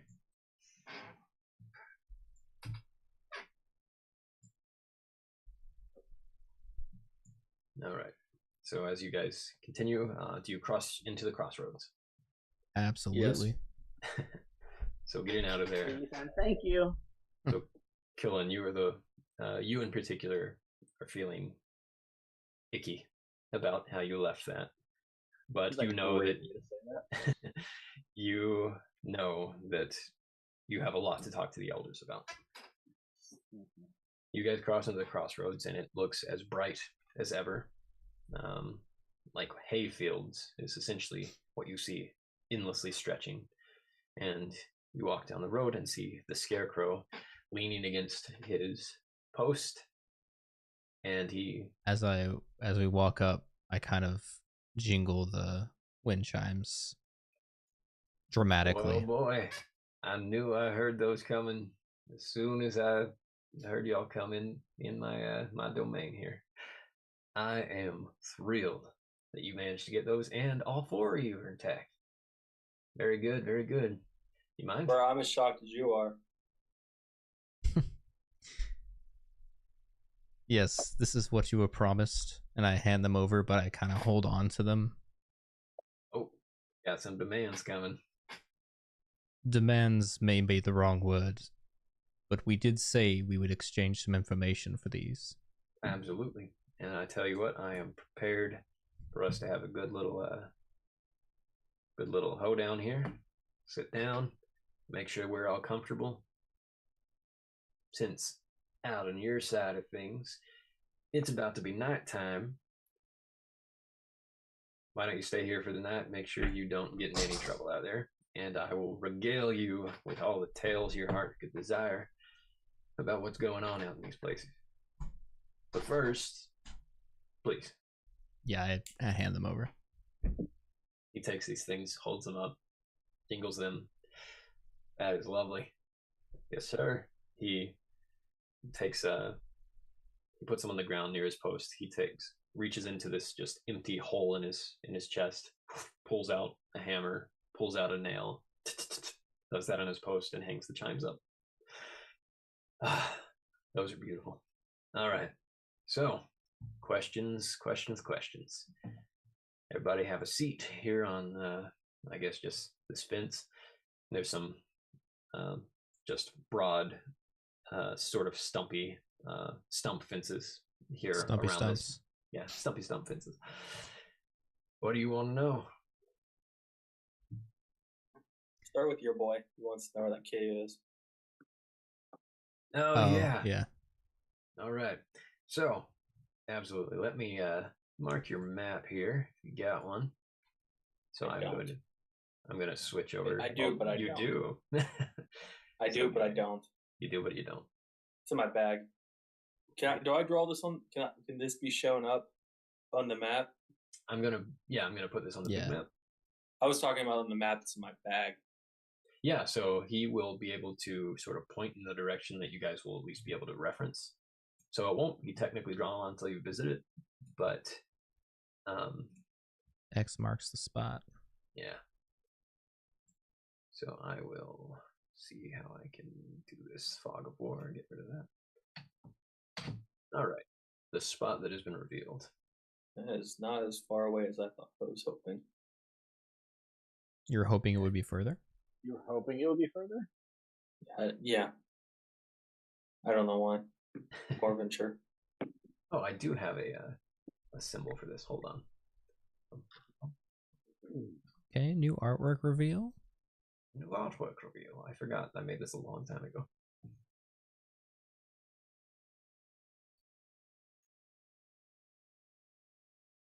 Just gotta drag that in. Oh, yikes. I don't like that. I don't like that. No, I don't. No, I don't. The Cave of Terrors.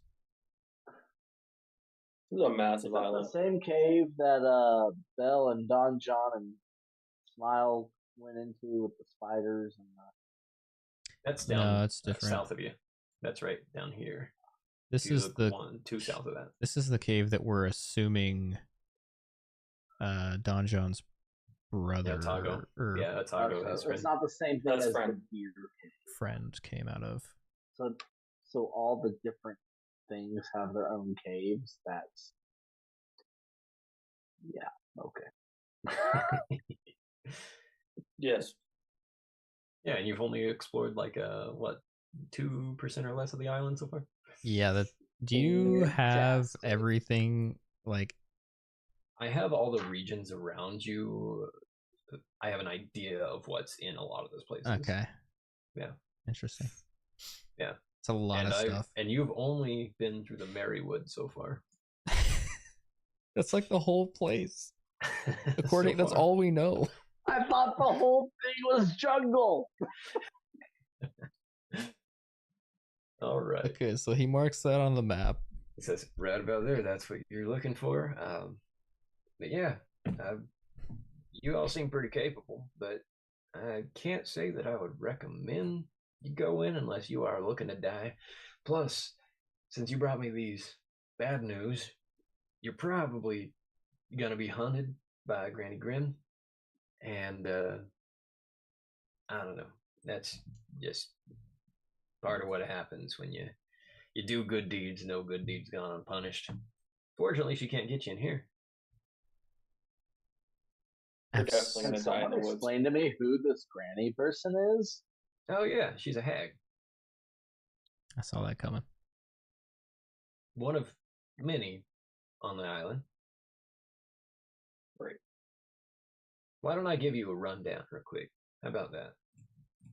That'd be So, great. as for why the island is here, how it came about, can't really tell you all that because I don't know exactly all that information. I just know what I know, and here's what I can share. So, you're in the Merrywood. That's Grammy Grin's territory. She is a cackle hag. Cackle hags are kind of, let's say, obsessed with toys, playthings. They like to turn people into them if they can. Sometimes, depending on the kind of cackle hag, you might end up with one that likes marionettes or one that likes, you heard of a stitchling, those kinds of things. Anyway, they have a lot of fun. I think they probably even enjoy dying to some extent. I don't even know if that'd keep them down, to be honest, but hags are strange. There's the Blood Shallows, which you've also interacted with, because that's where the sirens are. That's the territory of Auntie Pearl. So she's a weeping hag. Let's see. And you're not very far from the Moonmire. That's Auntie Celia's area. She's a moon hag, so lycanthropes and whatnot. But notice 2 of those are aunties, and Granny Grin is a granny. No, so some say Grammy, some say Granny. Either way, that is not just a fancy or a fun name. That's like moving up in the hierarchy of power. Interesting. Bruh, who has the most power? Well, in this region, Grammy Grins for sure. What about on the island in general? Well, I don't know all the island, and there are some regions that I'm not even sure who exactly is in power because I only get the information that I get from travelers. You see, I somewhat deal in information, but I also like my trinkets. Bet. So there's the Queenwood. That's the Queen of Roses. That's her territory. Yeah, that was gonna be my next question. Was how familiar are you with the Queen of Roses? This is the first we're hearing of her. Oh well. Well, I mean, Let's see. this past we just found out about the Queen of Roses. Please share any information that you have. Well, I guess you'd kind of think of it this way: if you happen to have an extreme attraction to things that live in bright sunlight, but also are kind of saccharine, and they will suck your blood at the first chance they get, and that's kind of how they do all of their dealings. It's kind of like the vampires of Fae, those kind of dryads, rose dryads. And see, there's the fungal wood. That's Annie Blanche's territory. She's a rot hag. That's probably obvious. Oh, this one's not a hag, but there's the Festwood. That's Uncle Canker. Uncle Canker. Then I don't know who's in charge of the Shriekwood, and technically, I know who's in charge of the Hunter's Plains. That's the Hunter. I just don't know what or who the Hunter is. I've heard that the Wretchlands, and I don't know if this is true, but I've heard that it's run by 2 hags, actually, Auntie Boyle and Vile. Bro, what are these names? Oh, these are pretty standard Fae names.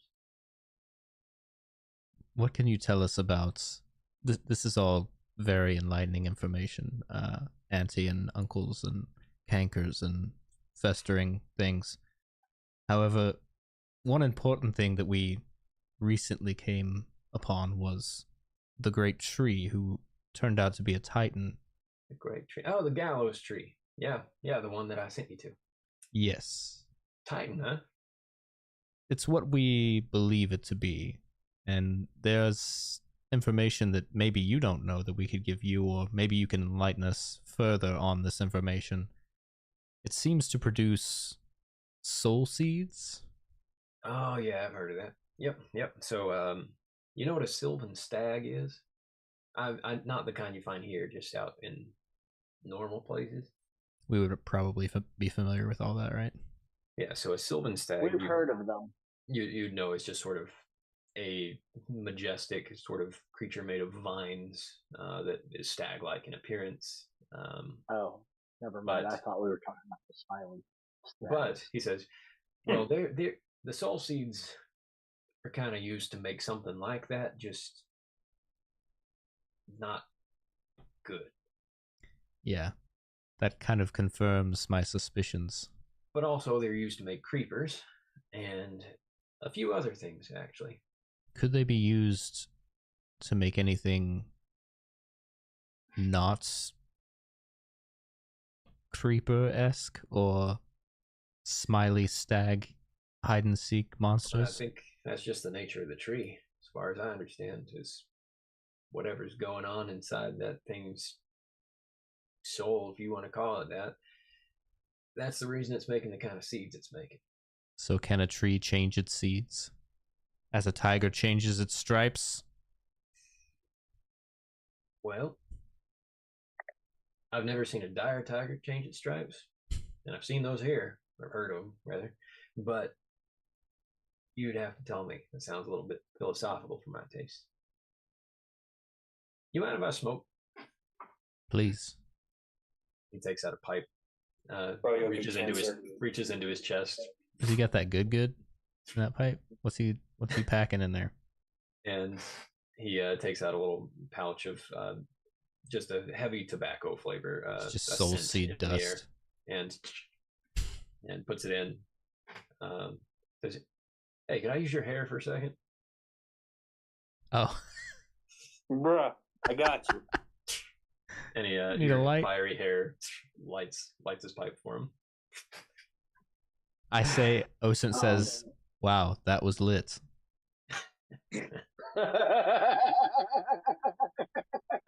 Yeah.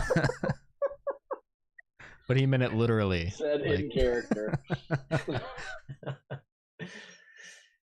All right. Well, I pull a pipe out of my bag and I ask if I can join them.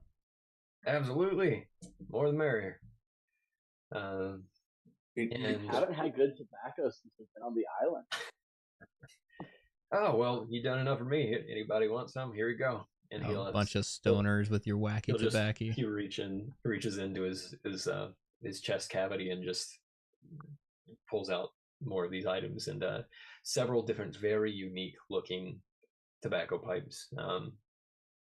But the one that he has, this sort of gnarled branch looking thing. One is sort of a pewterish color with some designs on it that look like spruce trees all around the edge, and one looks like it's made up of a sort of a sea motif with pearls and clams, and then you have your Morgan. own. How much would you want my pipe to be value in my bag? Yeah, one. Okay. Corncob pipe. Right. Yeah. So you. Sorry, did I miss your question, or you got another one? I think maybe I became. How did the tree? Sorry, go ahead. I think maybe my question came across more philosophical than I was meaning to. Do you know of this tree specifically ever producing anything good? Well, like I told you before, I only remember so much since I became the domain keeper. If I happen to have known, I don't know if I know anymore, but I can keep an ear out, and maybe as more people are traveling through, I can see if I could trade for some information, assuming you might do something for me. Fair enough. You remember how I told you I could get you to other places? Yes. Other places in the island quickly, like I did with you here. Well, what I didn't tell you is that some of my places have been kind of blocked. So I need them opened. But I can continue trading information with you, and I have some other goodies. I can get you close to some places sometimes. They're not all chopped down or blocked or whatever it is. It's the nature of crossroad portals. They're fickle sometimes. You know, a downpour could have all the difference in the world, but sometimes just a careless machete, somebody walking through. But you help me extend my network of portals, and I help you in return. I'll give you all the information you want right now because I'm just real happy. But I only have so much. I think that's a deal that we can work out. I really want to learn more about the tree and how it even came to be here. Like I said, why it's being kept so sedated. Well, here's everything I do know about the tree. What you've told me, and that it makes soul seeds, and that Grammy Grins really enjoys turning things into smile and whatnots. Creepy things, you know how it is. I know that's her means of production for most of those kinds of creatures. Whether all of those creatures are 100% allied with her is kind of hard to tell, because my impression is that they're actually allied to the Grinning Panther. It's just that the Grinning Panther is kind of second in command to Granny Grimm. Bruh, what's that? So imagine, if you will, large, terrifying, muscular, wrong-looking cat that can disappear all except for its smile. Yeah. Bro, I don't like that. Well, it's the reason that so many of these things have the grin specifically. That's grinning sickness. Great. I have approximate knowledge of many things. Sorry. Luminous should just think to himself, I love being on adventures, but this place is weird. So the knock-knocks, for instance, those were just jungle elves until they all got infected. by the grinning cat. Interesting. We're gonna have to kill this cat, aren't we? So the soul seeds being corrupted are specifically producing the smiling stags, whereas some entity entirely is different entity entirely is making the grinning sylvan fae. Right, yeah, the grinning panther, grinning cat, however you want to say it. Actually, not true. Not sure of its true name, so I just call it the grinning panther. But I am aware that he and Grammy Grins seem to just really lack the kind of maliciousness that they share. That sort of demented fun they enjoy having. That bonds them pretty closely. Bonds Granny Grim and the grinning cat. Right, yeah, they work very closely together. Granny Grim is a crazy cat lady. Yeah, probably the most true that sentence is ever going to be. Good to know. What else you guys got? What question? Bro. Oh, go ahead. Bro, I got no idea. Oh. I should have seen that coming. Just like what information do you want from us in order to exchange later? Well, that is putting stuff forward. That's a good idea. Starting off on a good foot here. Let's see. You willing to tell me a little more about the how y'all even ended up here? I mean, nobody ends up here on purpose. As this is all going on, I'm doing hands. Come here to explore this land and figure out what it is. Luminous, what were you saying? I was saying as this is going on, Luminous' ADHD is kicked in, or ADD is kicked in, and he is doing handstand push-ups out of boredom. Okay. And is kind of listening and knows what's going on, but at the same time is just like, I'm bored, just sitting here talking. So Killen, can this be like a resting period as well?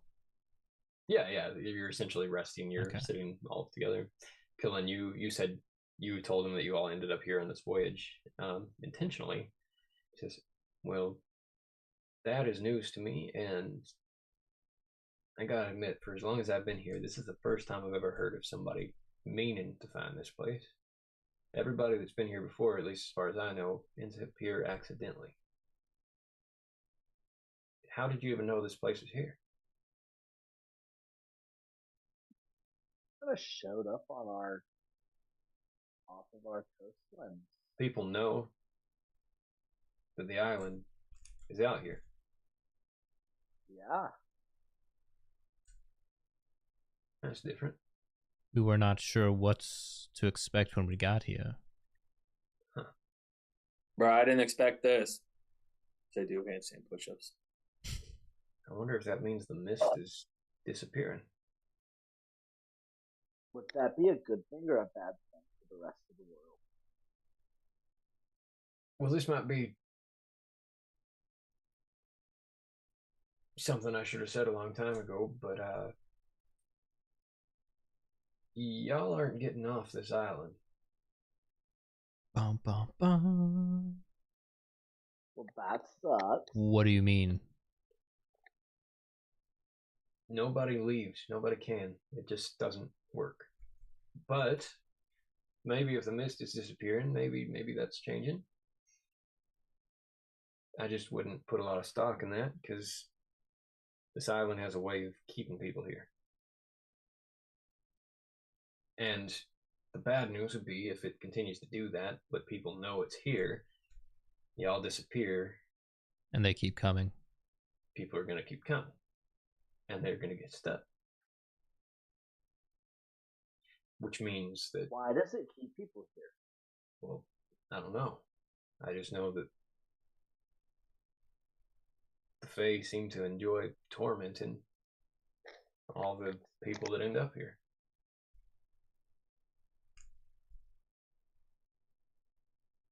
Y'all are definitely not the first people. You're just some of the few that have landed on the South Shore.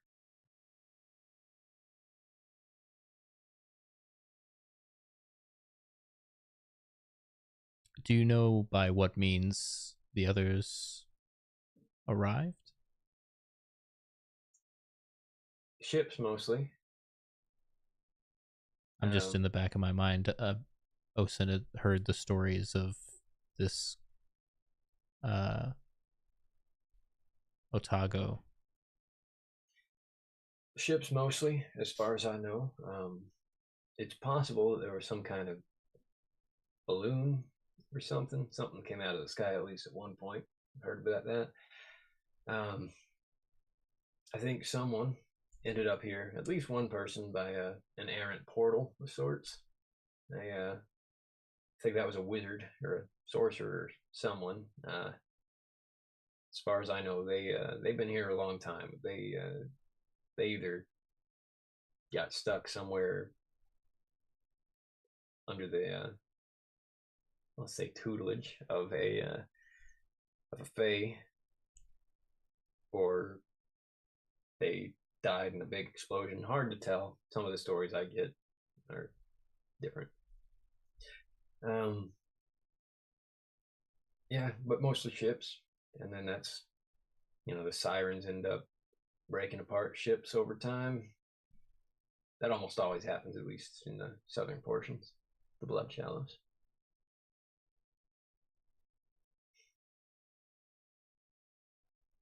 Yeah, well, anyway, y'all aren't the first. Probably at this point won't be the last. I'm aware that people can't really communicate, even magically, outside the island, or with the outside world, I should say. I do know that to be true. Right, but intercommunication within the island, that's a little bit of a different story. So there's that. So I assume, obviously, my version of portal magic works. I would assume that if anybody else had such a thing, it would work at least on the island.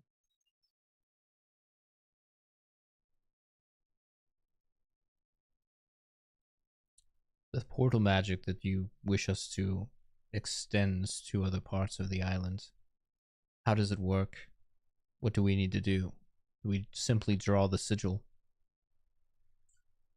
Right, yeah. So that is not all of it. That's part of it. I kind of need yes, you draw the sigil. You put it in a very specific place. It'll only happen at certain, you know what a ley line is? Kind of like a line in the ground that's invisible, but it has to do with magnetism and whatnot. Very specific crossings that can be done at, and once you draw it on there, it probably will draw the attention of nearby things. So you'd have to kind of defend it for a bit, make sure that it settles in well, and that the spirits of the place aren't getting too upset. Quite the process. It can be. Harris, did you get your answer that you wanted? What information he was looking for?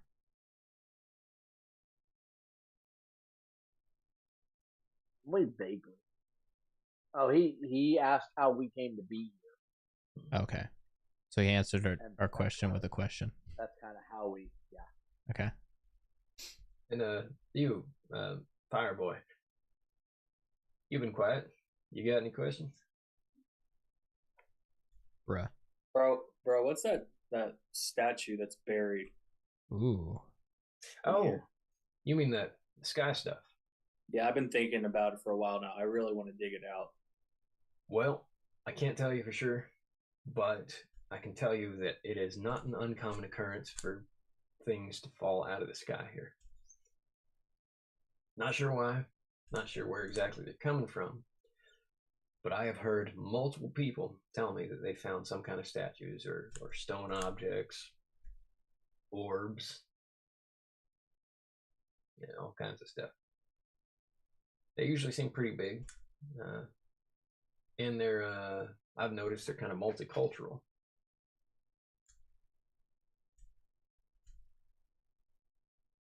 They do seem to be from different regions.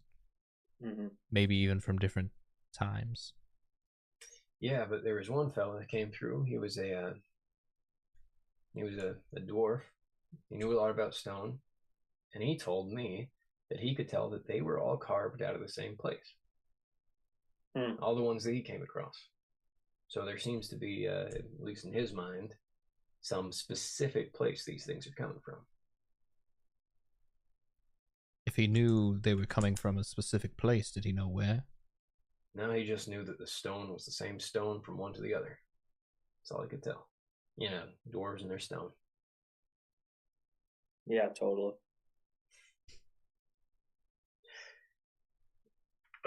Well, I was thinking about hunkering down a bit, but if you got any other questions, feel free to ask. I'll wind up the evening here. I don't eat, so I didn't cook anything, didn't plan to. I don't really know how. But you're welcome to build a fire or use your head, whatever. And I just look at him and it feels like that's a shot taken at me. So he's a little annoyed. But yeah, feel free, settle in. This isn't really conducive to sleeping, is it? It's real bright out here. He snaps his fingers and it looks like starlight. That's awesome. I love this guy, by the way. It's been the most helpful. He probably has been the most helpful person so far. He's just cool. Y'all tucking in, or? Yeah, I mean, I believe we get your steps in. Just walk that way. Yeah. Luminous, keep going. Luminous is gonna run 3 miles and go to bed. Yeah. I think I'll finish my pipes and go to bed. All right. So is everybody? This is really good tobacco. Where do you get it? I got it from a Bruni. Came through one time. Pretty sure he died about a week later, but you know, as it goes. From the tobacco. Bro, somebody just reported that they killed somebody out in the woods because apparently he was stealing something. So, bro, you ever run into people that don't die?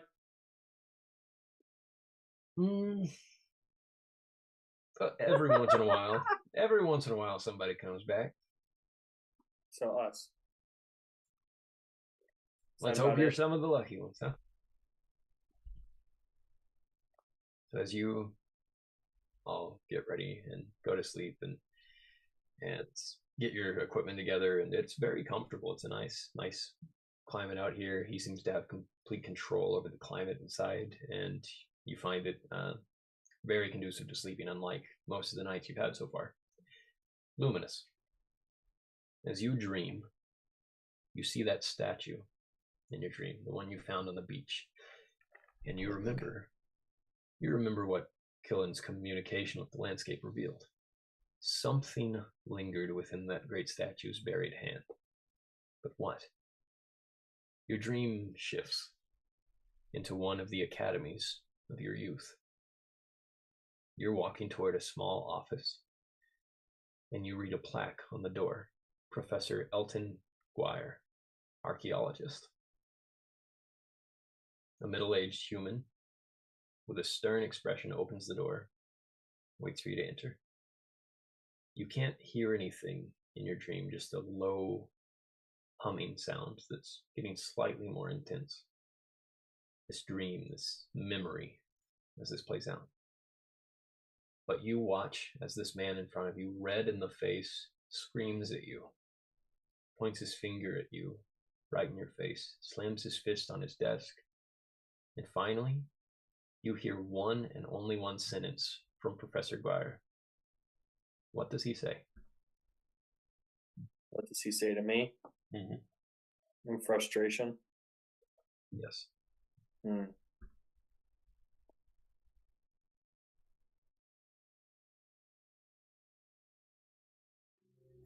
You're a bright student, but you never pay attention and don't follow any rules, you idiot. And as he finishes that thought, and you are starting to reach out of sleep. You hear the echoing trail of the thought that you know came behind that. You will never be an archaeologist.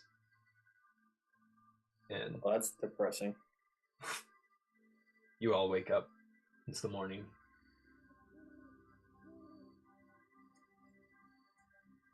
Scarecrow, the keeper, stretches his arms, yawns, and says, "No, I'm just kidding. That was just for show. I don't sleep."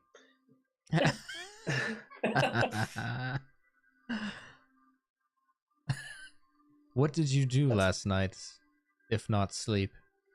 I just waited to see if anybody was coming in, so I'd make sure that they were seen to, and that I would have told you if they'd come in. So who knows what they could have been. There are some Fae that can get in. It's just not the real powerful ones. Were you watching us sleep?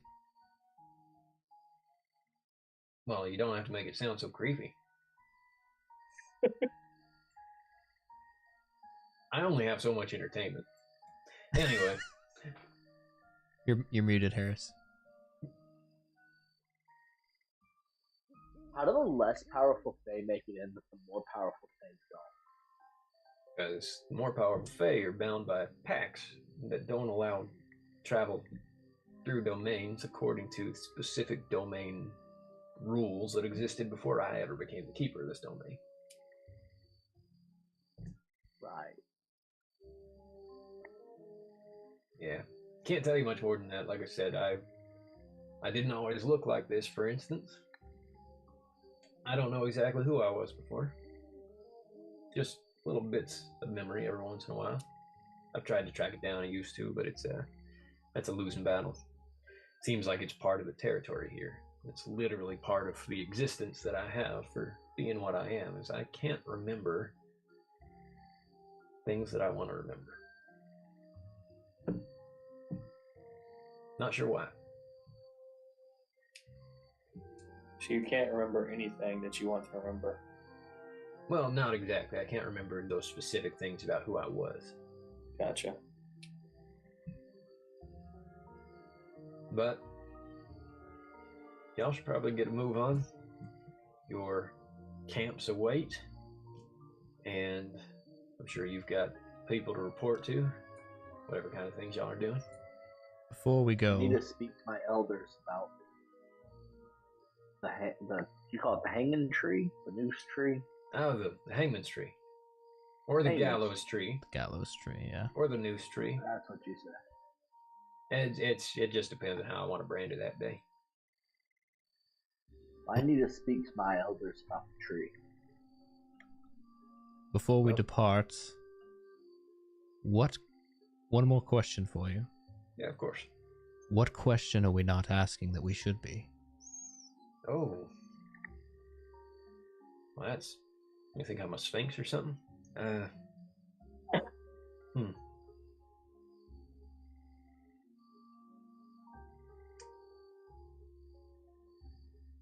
I'll have to think about that as well. I honestly don't have any. I'm not trying to trick you. I'm not trying to keep anything from you intentionally. Can I roll for perception if he's lying or not? Sure. Do a spirit roll. I got a 4. As far as you know, he seems very genuine. This is me just pushing Morgan's improv skills. Like That's he hasn't all right. already proven himself already.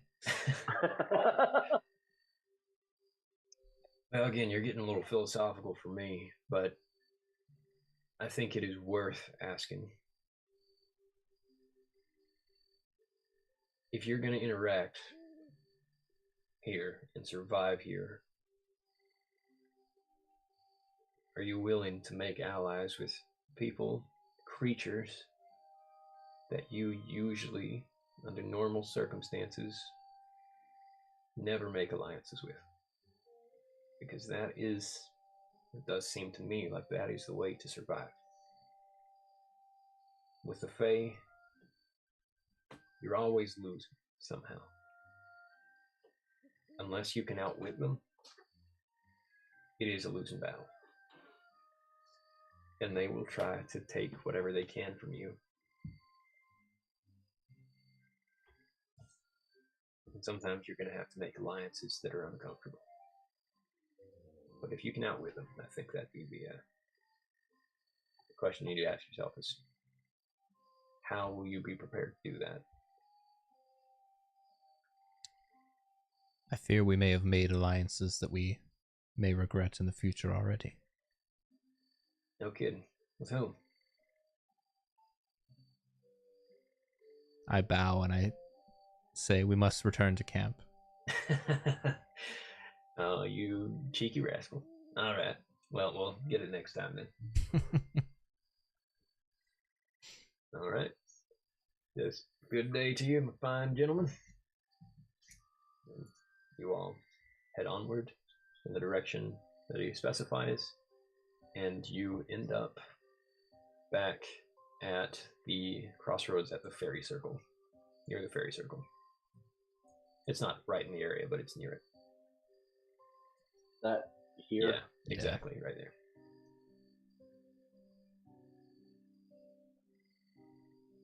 All right. What do you do? I think we should go down to the strange statue and then get back to everybody else's. Before you guys do that, I need to give you some XP for all the stuff that you went through. XP for our troubles? Since there are 4 of you, you'll each get 5. You get 5 XP? Correct me if I'm wrong, but that puts me at 36, right? It should put you at 36. Okay. Alright. Alright, sorry, what did you specify? What are you doing? Just continuing on southward? Yeah. Yeah, I am headed back to talk with Runs with Deer. Alright, so you're still in the ferry circle area. You continue to walk through the jungle. Carlos asks if he can look over the map again. Just a brief glimpse of that, luminous. And as he's seeing it, he's marking down in his own paper map where exactly this lair is, the region that it's in. Finally, they have something that I was coming for in the first place. A lot of work, but I think this is worth it. When I go and march on this place, I will be taking people. You are all welcome to come along with me.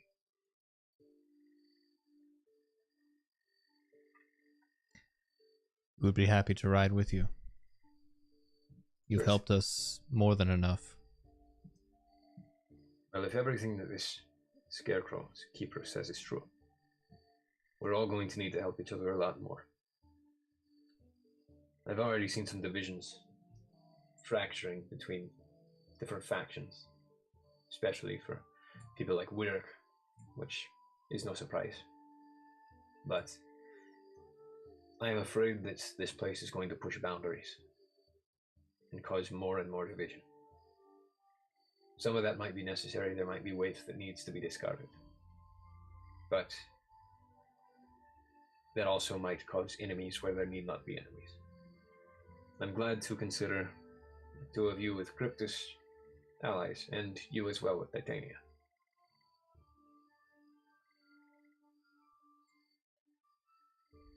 Thank you for your help so far. To more help. You guys end up in the next area. So you end up in the area that you found the strange statue, and as you're retracing your steps back that way, you do come across the statue once again. I look at the hand. How long would it take me to figure out what's in the hand? As you look around and try to figure out how long it would take you to dig, you think that you'd probably be able to get a good dig in if you were being extremely careful, like you were trained to be.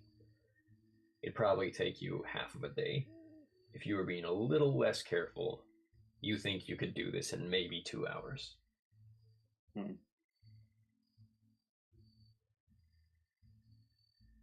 Can I be careful? And how long would everybody? I guess the question is I talk to everybody and be like, bruh, I really want to know what's in this hand, but I know it's going to take a while. So could I do a little bit of the work now? And then we come back later and figure out what's in it. Quillen, if you would like to go on and speak with your elders, I can stay here with Luminous. Okay, and if you go to the elders, I will assist you in making sure you are safe on the road. The proverbial road. I think that sounds like a good plan. I really need to speak with my elders quickly. All right. So you split up here. And as Carlos and Quillen continue onward, we're going to stay here in this area for just a moment with the strange statue, as Osint and so the Cryptusians are here.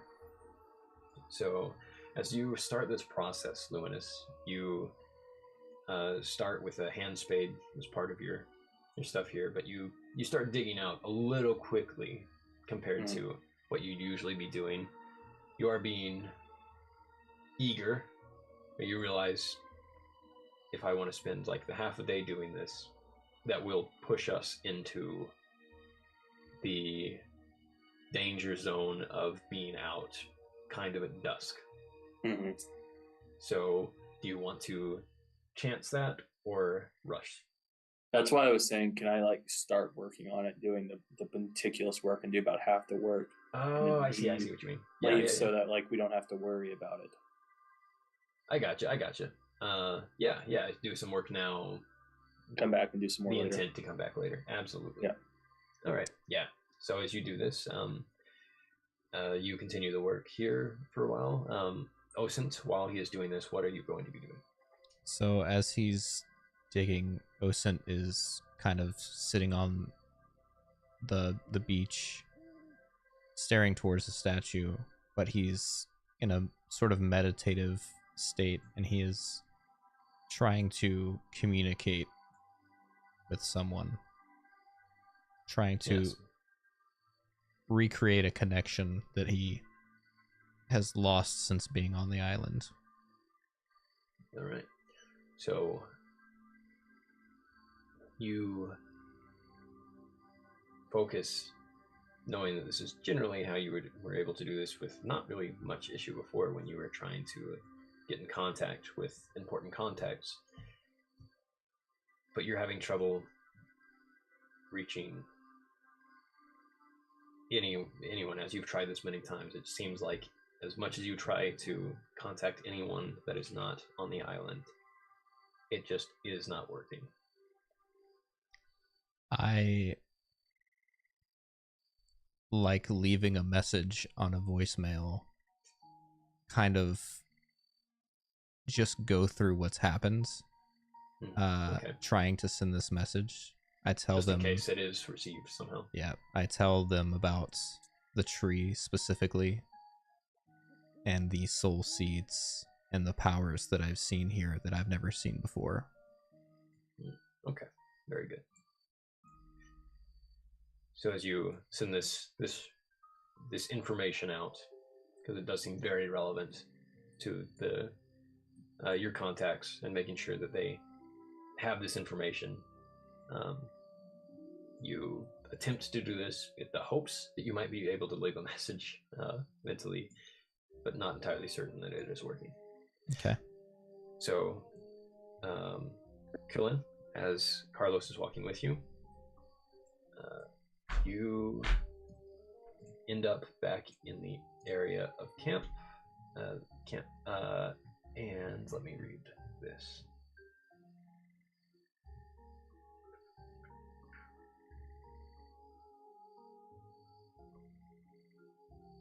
So when you arrive to the coast, you first see that the encampment of the Order of Sylvania is ahead of you. However, it's not much of an encampment anymore, as its members are packing their tents and supplies. And it seems like they are intending to go further inland. Looking further, you can see that most of the other factions are doing the same thing. And as you look out to the sea, you can tell that there is a storm brewing out there. And it looks like people are trying to go further inland, in part because there's potentially going to be much bigger. There's been like almost no waves and almost no activity on the ocean so far, but it looks like now that's changing, and there might be a large tide. So you guys see this, but you, I assume, are continuing toward your encampment. I can't hear you if you're talking. Yeah. Okay. Oh, sorry, I had said anything yet. Yeah. Keeping a wary eye on the storm brewing. Yeah, it's a ways away. You think it's probably going to be a day or so. Gotcha. I very quickly am trotting towards camp. As I get near, and Carlos is sort of with you this whole way because you guys are going to reach your camp before you get to Arcosia. Gotcha. And he says, "Do you mind if I stay around and see how this plays out?" Yeah, that's fine. All right. We'd make better time if you got on my back. I won't say no to that. And yeah, so you can transport people this way. Cool. He's got his own turns and everything, except he's using your speed. Cool. So we are galloping toward camp. I regain my hollering, my whoop whoop, kind of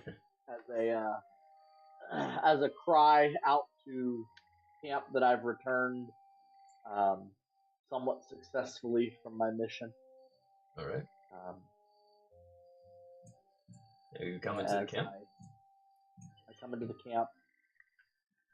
All right. I ask where Runs with Fear is. It doesn't take you long to find somebody and ask, and they say in the main part of the encampment, in the sort of a center circle that has some seats around in a sort of almost amphitheater style setup, and there are a few tents near it for the elders, and her tent is right there near it, exactly where you expect. You go and get access to the tent from the guard outside of it, and Runs with Fear says, "Oh, I'm very, very glad to see you. Tell me, what did you find?" I kind of catch up on the whole thing. We started along the beach and we found this statue that had fallen from the sky. I talked to the land about it, the trees, and learned that it's not uncommon for things to be falling from the sky here, which is concerning.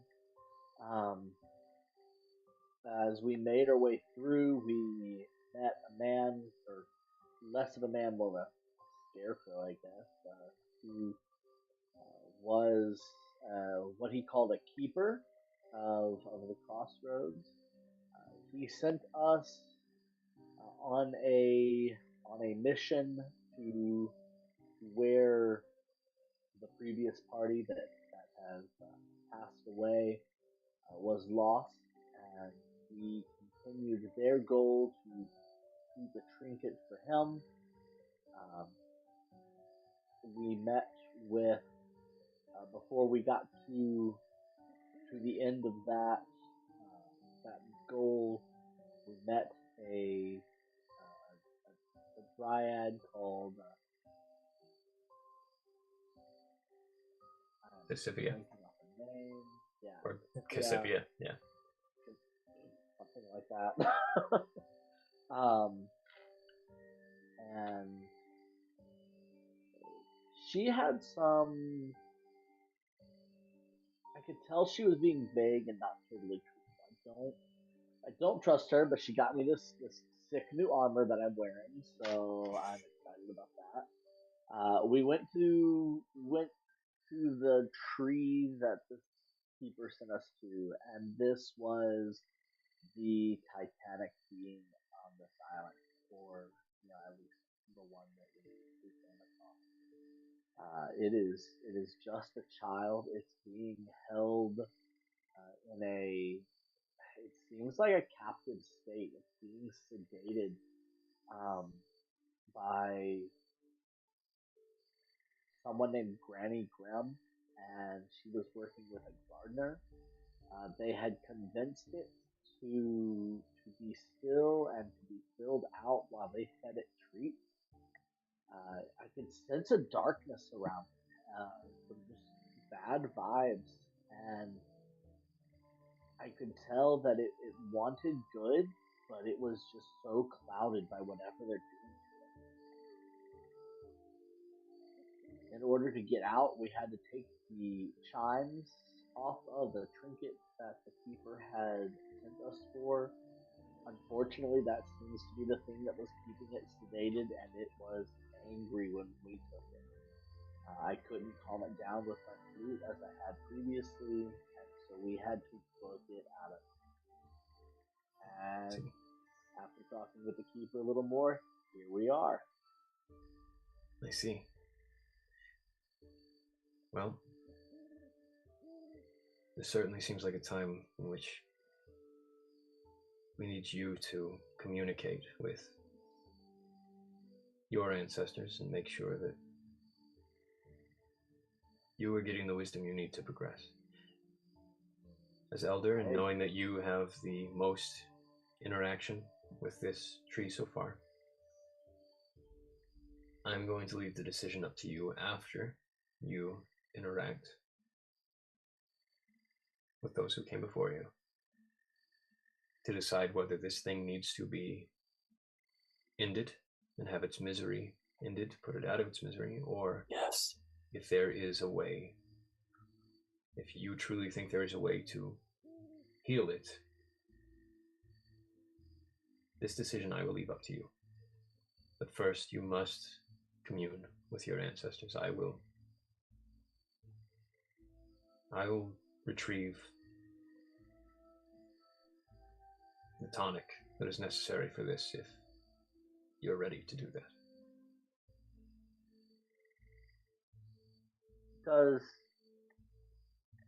As an elder, does she have an honorific title, or would like to call her by? It is a pretty standard practice to speak with reverence.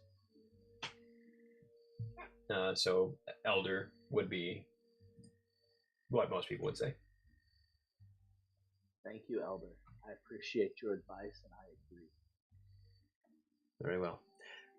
Allow me to go grab that. We've had a few instances of people needing to commune with their ancestors, so I'll have to go borrow some out of someone else's stash. In the meantime, please come in, sit down. Don't mind my guest, the Drawn. I know he's not among us, but he's a friend of the tribe. And as you see now, someone who is sitting in a corner you have not seen before, there is a Drawn man, a four-armed shark person sitting nearby. He nods at you. This is Otago. Okay, at least it's not Mike. And so she leaves you in there. As she leaves, can I say one more thing to her? Yeah, of course. My elder, I do have one more concern. I've spent some time in this jungle, and hearing about the group that has gone before us and has mapped out some of the jungle and unfortunately passed to the ancestors during their work. I'm concerned about the factions camping in the jungle. I know there's a storm coming, but this is not a safe place. And there is no safe place here, I'm afraid. This is what the ancestors have said we should do, with the caveat that we will likely be fighting for our lives for the rest of our time here. But it seems like we have no good options. I understand, Elder. Thank you. So she leaves you there. You see Carlos, he goes and sits down sort of in the area near where Otago is, and and waits there. And it seems like they're about to have a conversation, but I'm going to cut back to the beach. So Luminous, as you're continuing to digging through, knowing that this is going to take some amount of time based on where you imagined the hand to be, you suddenly strike something well ahead of the time that you thought you would. Hang on 1 second. Yeah, go ahead. So Osint, you are here looking around. You do see that the skies are getting a little bit darker out in the sea. And as you're focused on that, you get this sort of mental pinging sound. This indication that something is trying to speak to you. I focus in on it. And this you immediately realize by just the sensation that this is your special informant on the island that's helped you to gather so much information.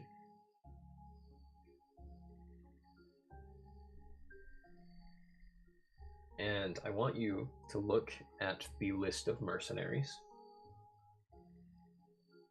and tell me which one of those is your informant.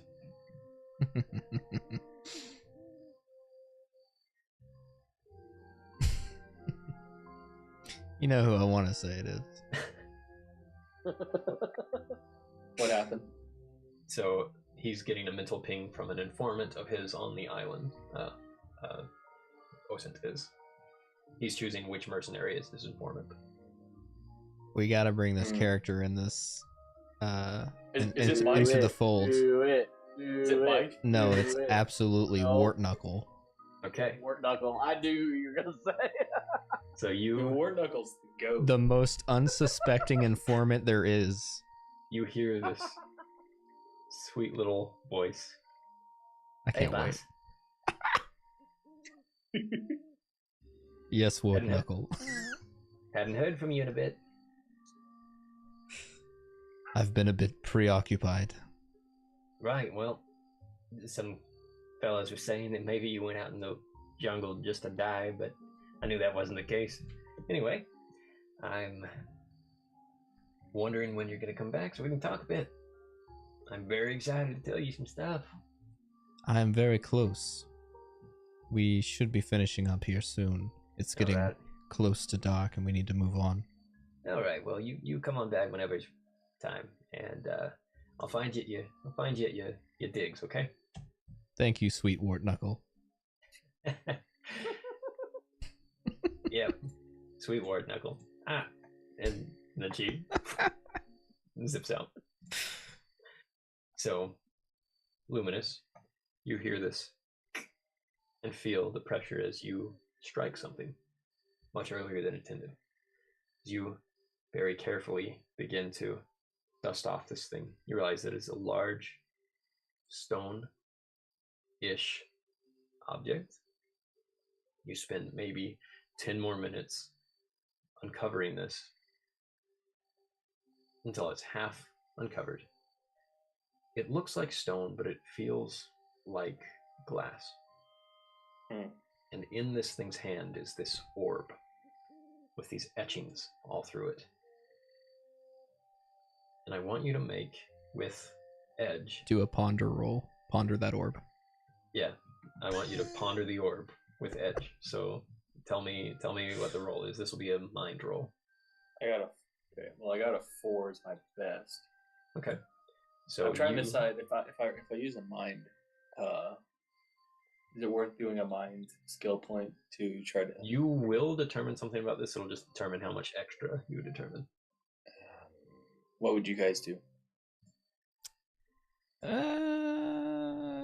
We're not in combat. You might not need. And we had a long rest. Yeah. So you have your points. So yeah, you have all your points right now. Would it be a? But it could miserably fail. Yeah, I know. Do I get advantage again, or Edge? No, you just roll this. Just roll 1 to see if it would be any higher. Essentially, Just roll the 1. yeah. You'll still I'll keep the high roll. You'll just have the potential to get something higher. Yeah, I'll go ahead and go for it. All right. I got a 4. All right. So 4 was the number, right? Yep.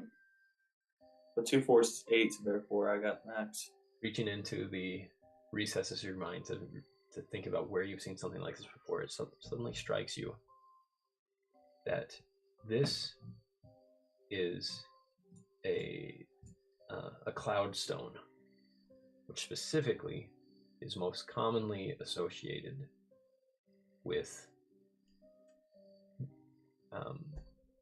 silver giants who live in clouds, and they use these things to magically keep their citadels floating in the sky.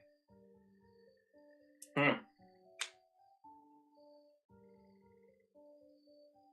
this thing is about the size of, like, a little bigger than a basketball.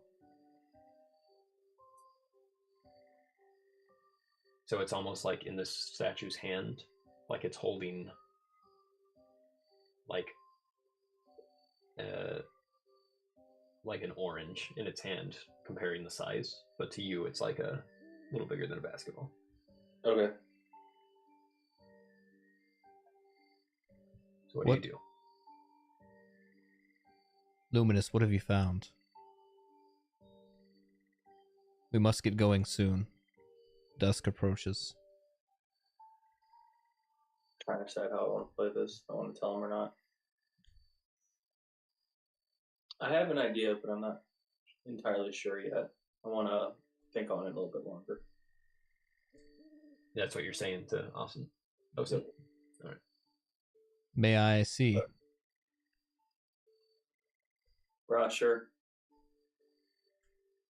I just check it out real quick. I'm not gonna take it or nothing. You take a look and see this stone for yourself. If you want to try to see if you recognize it, you can make an ordinary roll. I'm gonna roll for it too. Yeah. Not with edge, just ordinary. Yeah. Sorry, let me get my stupid dice thing. It's not working. I got a 4 as well. Okay. So you do recognize this as having something to do with silver giants, but that's about the extent of your knowledge with your background. It's very beautiful. I'm glad you found what you were looking for. We must head on back to camp. Indubitably. Next time we come back through here, I'll finish it, and we'll be able to examine it better and better understand it. All right. He's got it though, right? I mean, Yeah, you think that as you're looking at it, it seems like this thing could be dislodged out of his hand. Can I attempt to dislodge it then? Yeah, it'll take some effort, but you can make a body roll. Oh, come on, big money. I got a 3. You pull, and it does. can I assist? Yeah, go ahead. Just give him. So roll with. I got a. So you don't have to roll for assisting. You just roll with edge. Yeah, now you can roll again. So Kyle rolls again. There we go. All right. What'd you get? 6. You pull and it comes up, and you sort of shift it out of the sand, and you have this thing that is almost weightless. It looks like stone, feels like glass, and it really doesn't seem to weigh anything. It is bulky, but that's about it. I put it in my bag for now. Yeah, you can. It would be difficult to fit in your bag, but you can tie it around next to Clay's head. Sounds good. All right. So very good. Let's proceed. Have this. You guys continue onward. Back at the camp of the Titania, as Carlos waits there, it seems like Quillen, as you consider why Carlos is waiting, you realize that he still might not be keen on going back to his own people, just because he doesn't seem to be on great terms with his own people in some ways. You wonder if that might be it. But he talks to a Togo, and it's quickly apparent in this conversation that the Togo explains sort of how he got there and everything, where he woke up. That immediately helps Carlos to realize that he has a connection to the Knock Knocks. And so, as they begin to discuss this, Carlos says, I'm planning to go back out to that spot, but finding the path there, I only know where it is. Would you be willing to come along and perhaps help any of us that are marching that way to go take them out for good? And Otago thinks about it and says, I have a feeling that my brother in arms, my good friend, was killed out there. He was a drawn like me, and it might have been, as far as I know, it could have been these things. They tried to attack him before. If I can find him, whether his body or if he happens to be alive, I'd at least get closure and be able to move on. You see that Carlos, even though he clearly knows that you guys have all seen the body of a drawn, he says, yes, maybe we will find him out there. Maybe it is because of these knock-knocks, as we've been calling them. I would not be surprised if these are the kinds of things that did him in, if he is gone. I hope it is not so, but it might be, and at least we can make sure that nobody else will suffer the same way. All we have to do is find them while they are sleeping and eradicate them. So, Otago nods and says, very well. When you march on this place, I will come with you. Little deceptive. So before we settle down and everybody will be ending the game soon as people are preparing to go further inland with all these groups. Does anybody have anything they want to do at the end here? Oh, yeah, actually. Wart Knuckle. So you finally get back to camp. You guys get there, and it seems like everybody's packing up a little bit, but your area within the main tent is still there, your advisor's area. So, Osint, as you enter into your private tent space, you check and confirm that the magical sound-dampening sigils maintain their faint glow around the doorway. The space is smaller than what you're accustomed to in Cryptus, but it's better than the simple canvases of most of the Voyagers. You have a desk, a wide cot, and a footlocker, among various other mundane objects. Everything that can be opened in this room bears a complex lock that requires not only the keys that you carry on your person, but knowledge of how to bypass hidden traps. Your room is well secured, as always. As you ease into your chair to finally take a breath, preparing to see if you can summon Wart Knuckle, a small silver mirror hanging from the central tent post silently pulses with a dim blue light, alerting you that somebody is standing just outside your room's door and waiting to see if you'll allow them to enter. You can see in the mirror that it's showing that Wart Knuckle is right outside. Okay. Yeah, I beckon her in. So this very short little troubadour goblin comes sort of spinning in and says, hey boss, I'm back. Wart Knuckle, what do you have for me? Oh, what do I have for you? Let me tell you. So, strange occurrence last night, right? Knock Knocks came back like usual.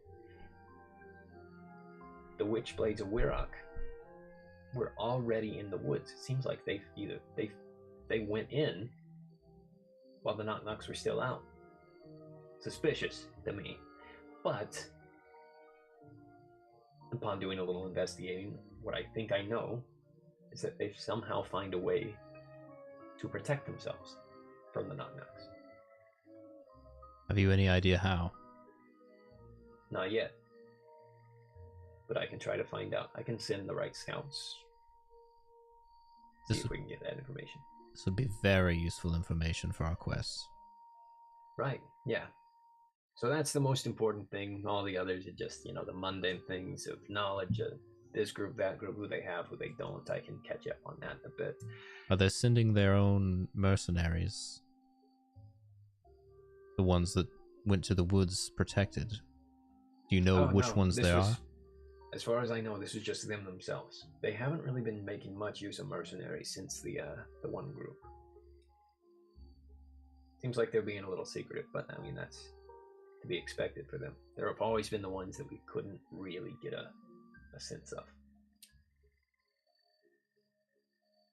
Thank you for this information, Wart Knuckle. Is there anything else?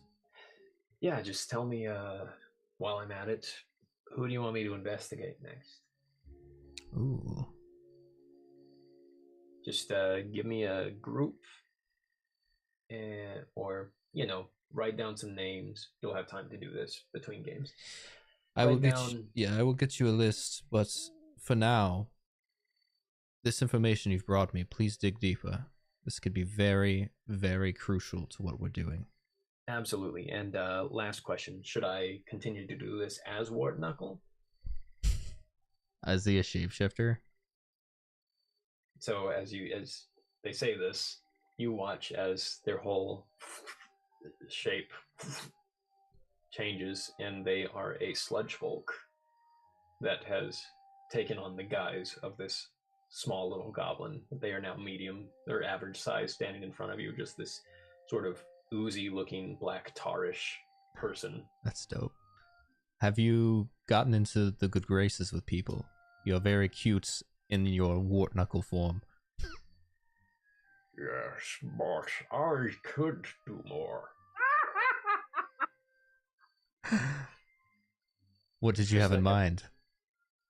If you need me to look like one of the fallen, one of the ones we found that nobody else did, I can.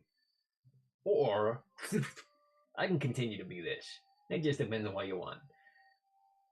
You have found great success so far as Wart Knuckle. And I do... Hold on, did they come to the island as Wart Knuckle? Or did they kill Wart Knuckle? So, I will let you. I will let you choose whether they came to the island as Wart Knuckle, whether they killed Wart Knuckle, or whether you guys found Wart Knuckle's body, or whether you guys found Wart Knuckle's body before anybody else did, and then took on the guys. Oh, that's terrible. You get to choose if you Oh no! Thing or not. Okay, we definitely did not kill Wart Knuckle. That's not our style. But yeah, allegedly. Allegedly. It's a group of mercenaries. 100% our style. What is this thing's name? Like its regular name? Does it have a name?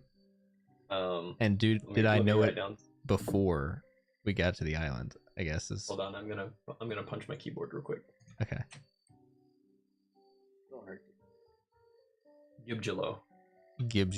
Okay. Oh man, that's funny. Are you gonna put Gibjalo in mercenaries? No, he's gonna as well. Stay as Wart Knuckle. Looks like. We're just we're just gonna start changing. We're just gonna start removing characters, and you have to guess who Wart Knuckle is at all times. Who Gibjalo is on the character sheet. Nobody knows but me and Morgan.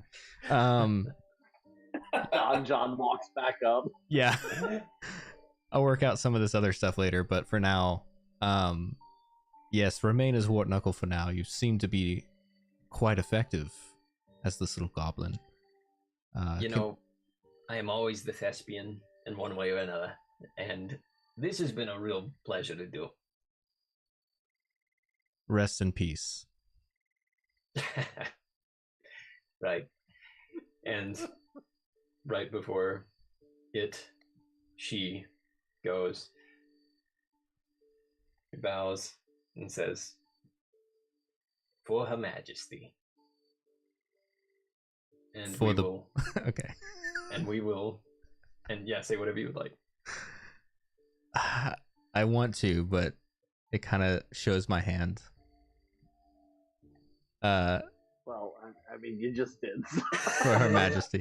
And I bow and do a similar little hand gesture and say, "For the Bobbed Queen." All right, and we will end it there. So, good game, everybody. Go, Daddy. go right up to the next level. So everybody put yourself at level 40 out of, I'm sorry, XP 40 out of, let's see what it is.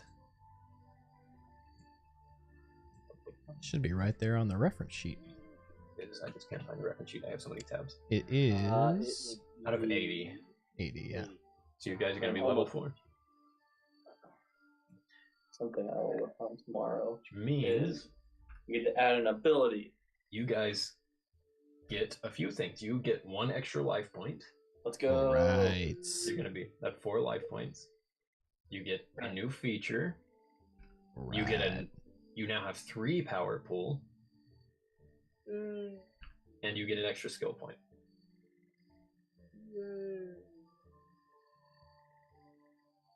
All right. Good game, everybody. Very good game. Very good play session. Yeah, I've started. I'm trying out some different methods of making sure that I'm incorporating some backstory elements. It's been fun. So y'all, that was mad. Morgan, I have a question real quick. Yes, sir. Bye, Kyle. So I took my potion of power earlier. Mm-hmm. You have in my total treasure potion of power times 2. Did I have 2 of those? You did have 2, yeah. So you just put it down to 1. Okay, so I should not have deleted potion of power from my. Oh yeah, that's all right. You can put it back in. Can you quickly remind me what power pool is? Yeah, so when you use a power specifically,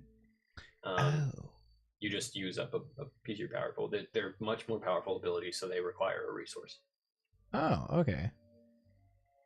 You've been cheating, Jack. No, I actually just have not. Really... I haven't been taking advantage of it. So you used mind control the right amount That's of time. True. You haven't done it. Yeah. But you only did it once per day, so you're totally good. But yeah, mind control takes up one of those. Got it. Okay. Yeah, that's great. I used both of my powers earlier in the game, so I took that potion 3 games. Got it. That's awesome. Yep. So cool. Now we're getting into mid-game statistics. Ooh. Excited to keep going. I'm excited too. I think this is working out really well. Did you learn some stuff from my loopholes early on today? Yeah, I've learned some things. No, it's working out. This is good. This is great. I'm excited to see what happens next. Oh yeah. You guys have uncovered so many just threads that you can pull in so many different directions at this point. So I like the way this system works, though, that it's like we're kind of making the story with you. Mm-hmm. That makes it a lot more fun. It's the idea for sure. Yeah, I've been trying to kind of be cognizant of just the different things that we can pull on. Because I was playing a game with some other people a while back, and I was talking to the DM. Like, there are just so many things y'all miss. Yeah, I try to make these fairly obvious. I'm trying to be just more conscious of what's going on, because I know, there is a lot to do, and I try to be very forgiving. So much work into the world that I don't want to just ignore people. No, I get that. I try to be very forgiving because I know as a player have done the same thing where I'm like, to the DM it looked like it was really obvious, and to me it wasn't. So I try to make sure that if something comes up that it is an obvious thing, but I don't mind if you ask me, I try to say oh, you automatically notice this because of your background or stuff like that. I try to be very aware of that. Moving tree important.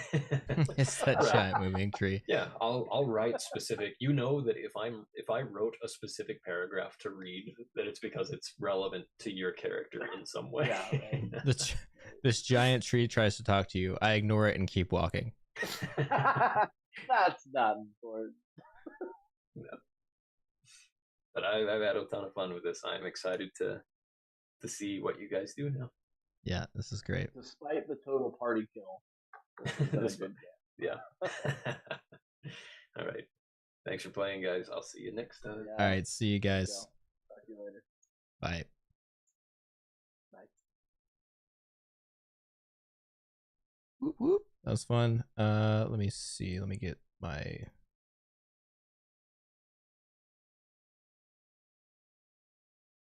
Come on. Sorry, guys. Let me get my thing back up. For the Barbed Queen. Here we go. That was fun. Dyer, thanks for allowing me to stream this. I think it's going to be good for reference later on too. We might start. I might start because it'll be saved on YouTube as well, so you can go back and kind of figure some stuff out if you missed something for game building purposes, things like that. Could be kind of cool. So thanks for allowing me to do that because I had a lot of fun streaming it. And if you would like to, oh yeah, you can send it to Dimitri. I forgot. Yeah, I kind of wish we would have done this from the beginning, just so we'll have like a record of it, kind of like we did with the Barons for a while we were doing that, mostly for your reference. But yeah, I think this will be good.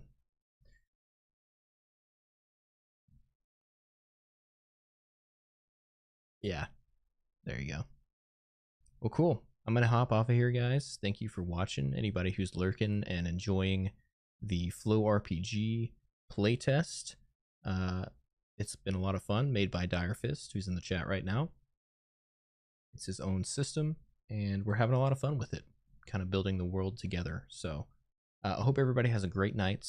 I will be back on. Probably will be back on Thursday. I don't know. I've got some stuff that I got to do for work, but I had a lot of fun tonight, and I will catch you guys next time I'm on. See you later.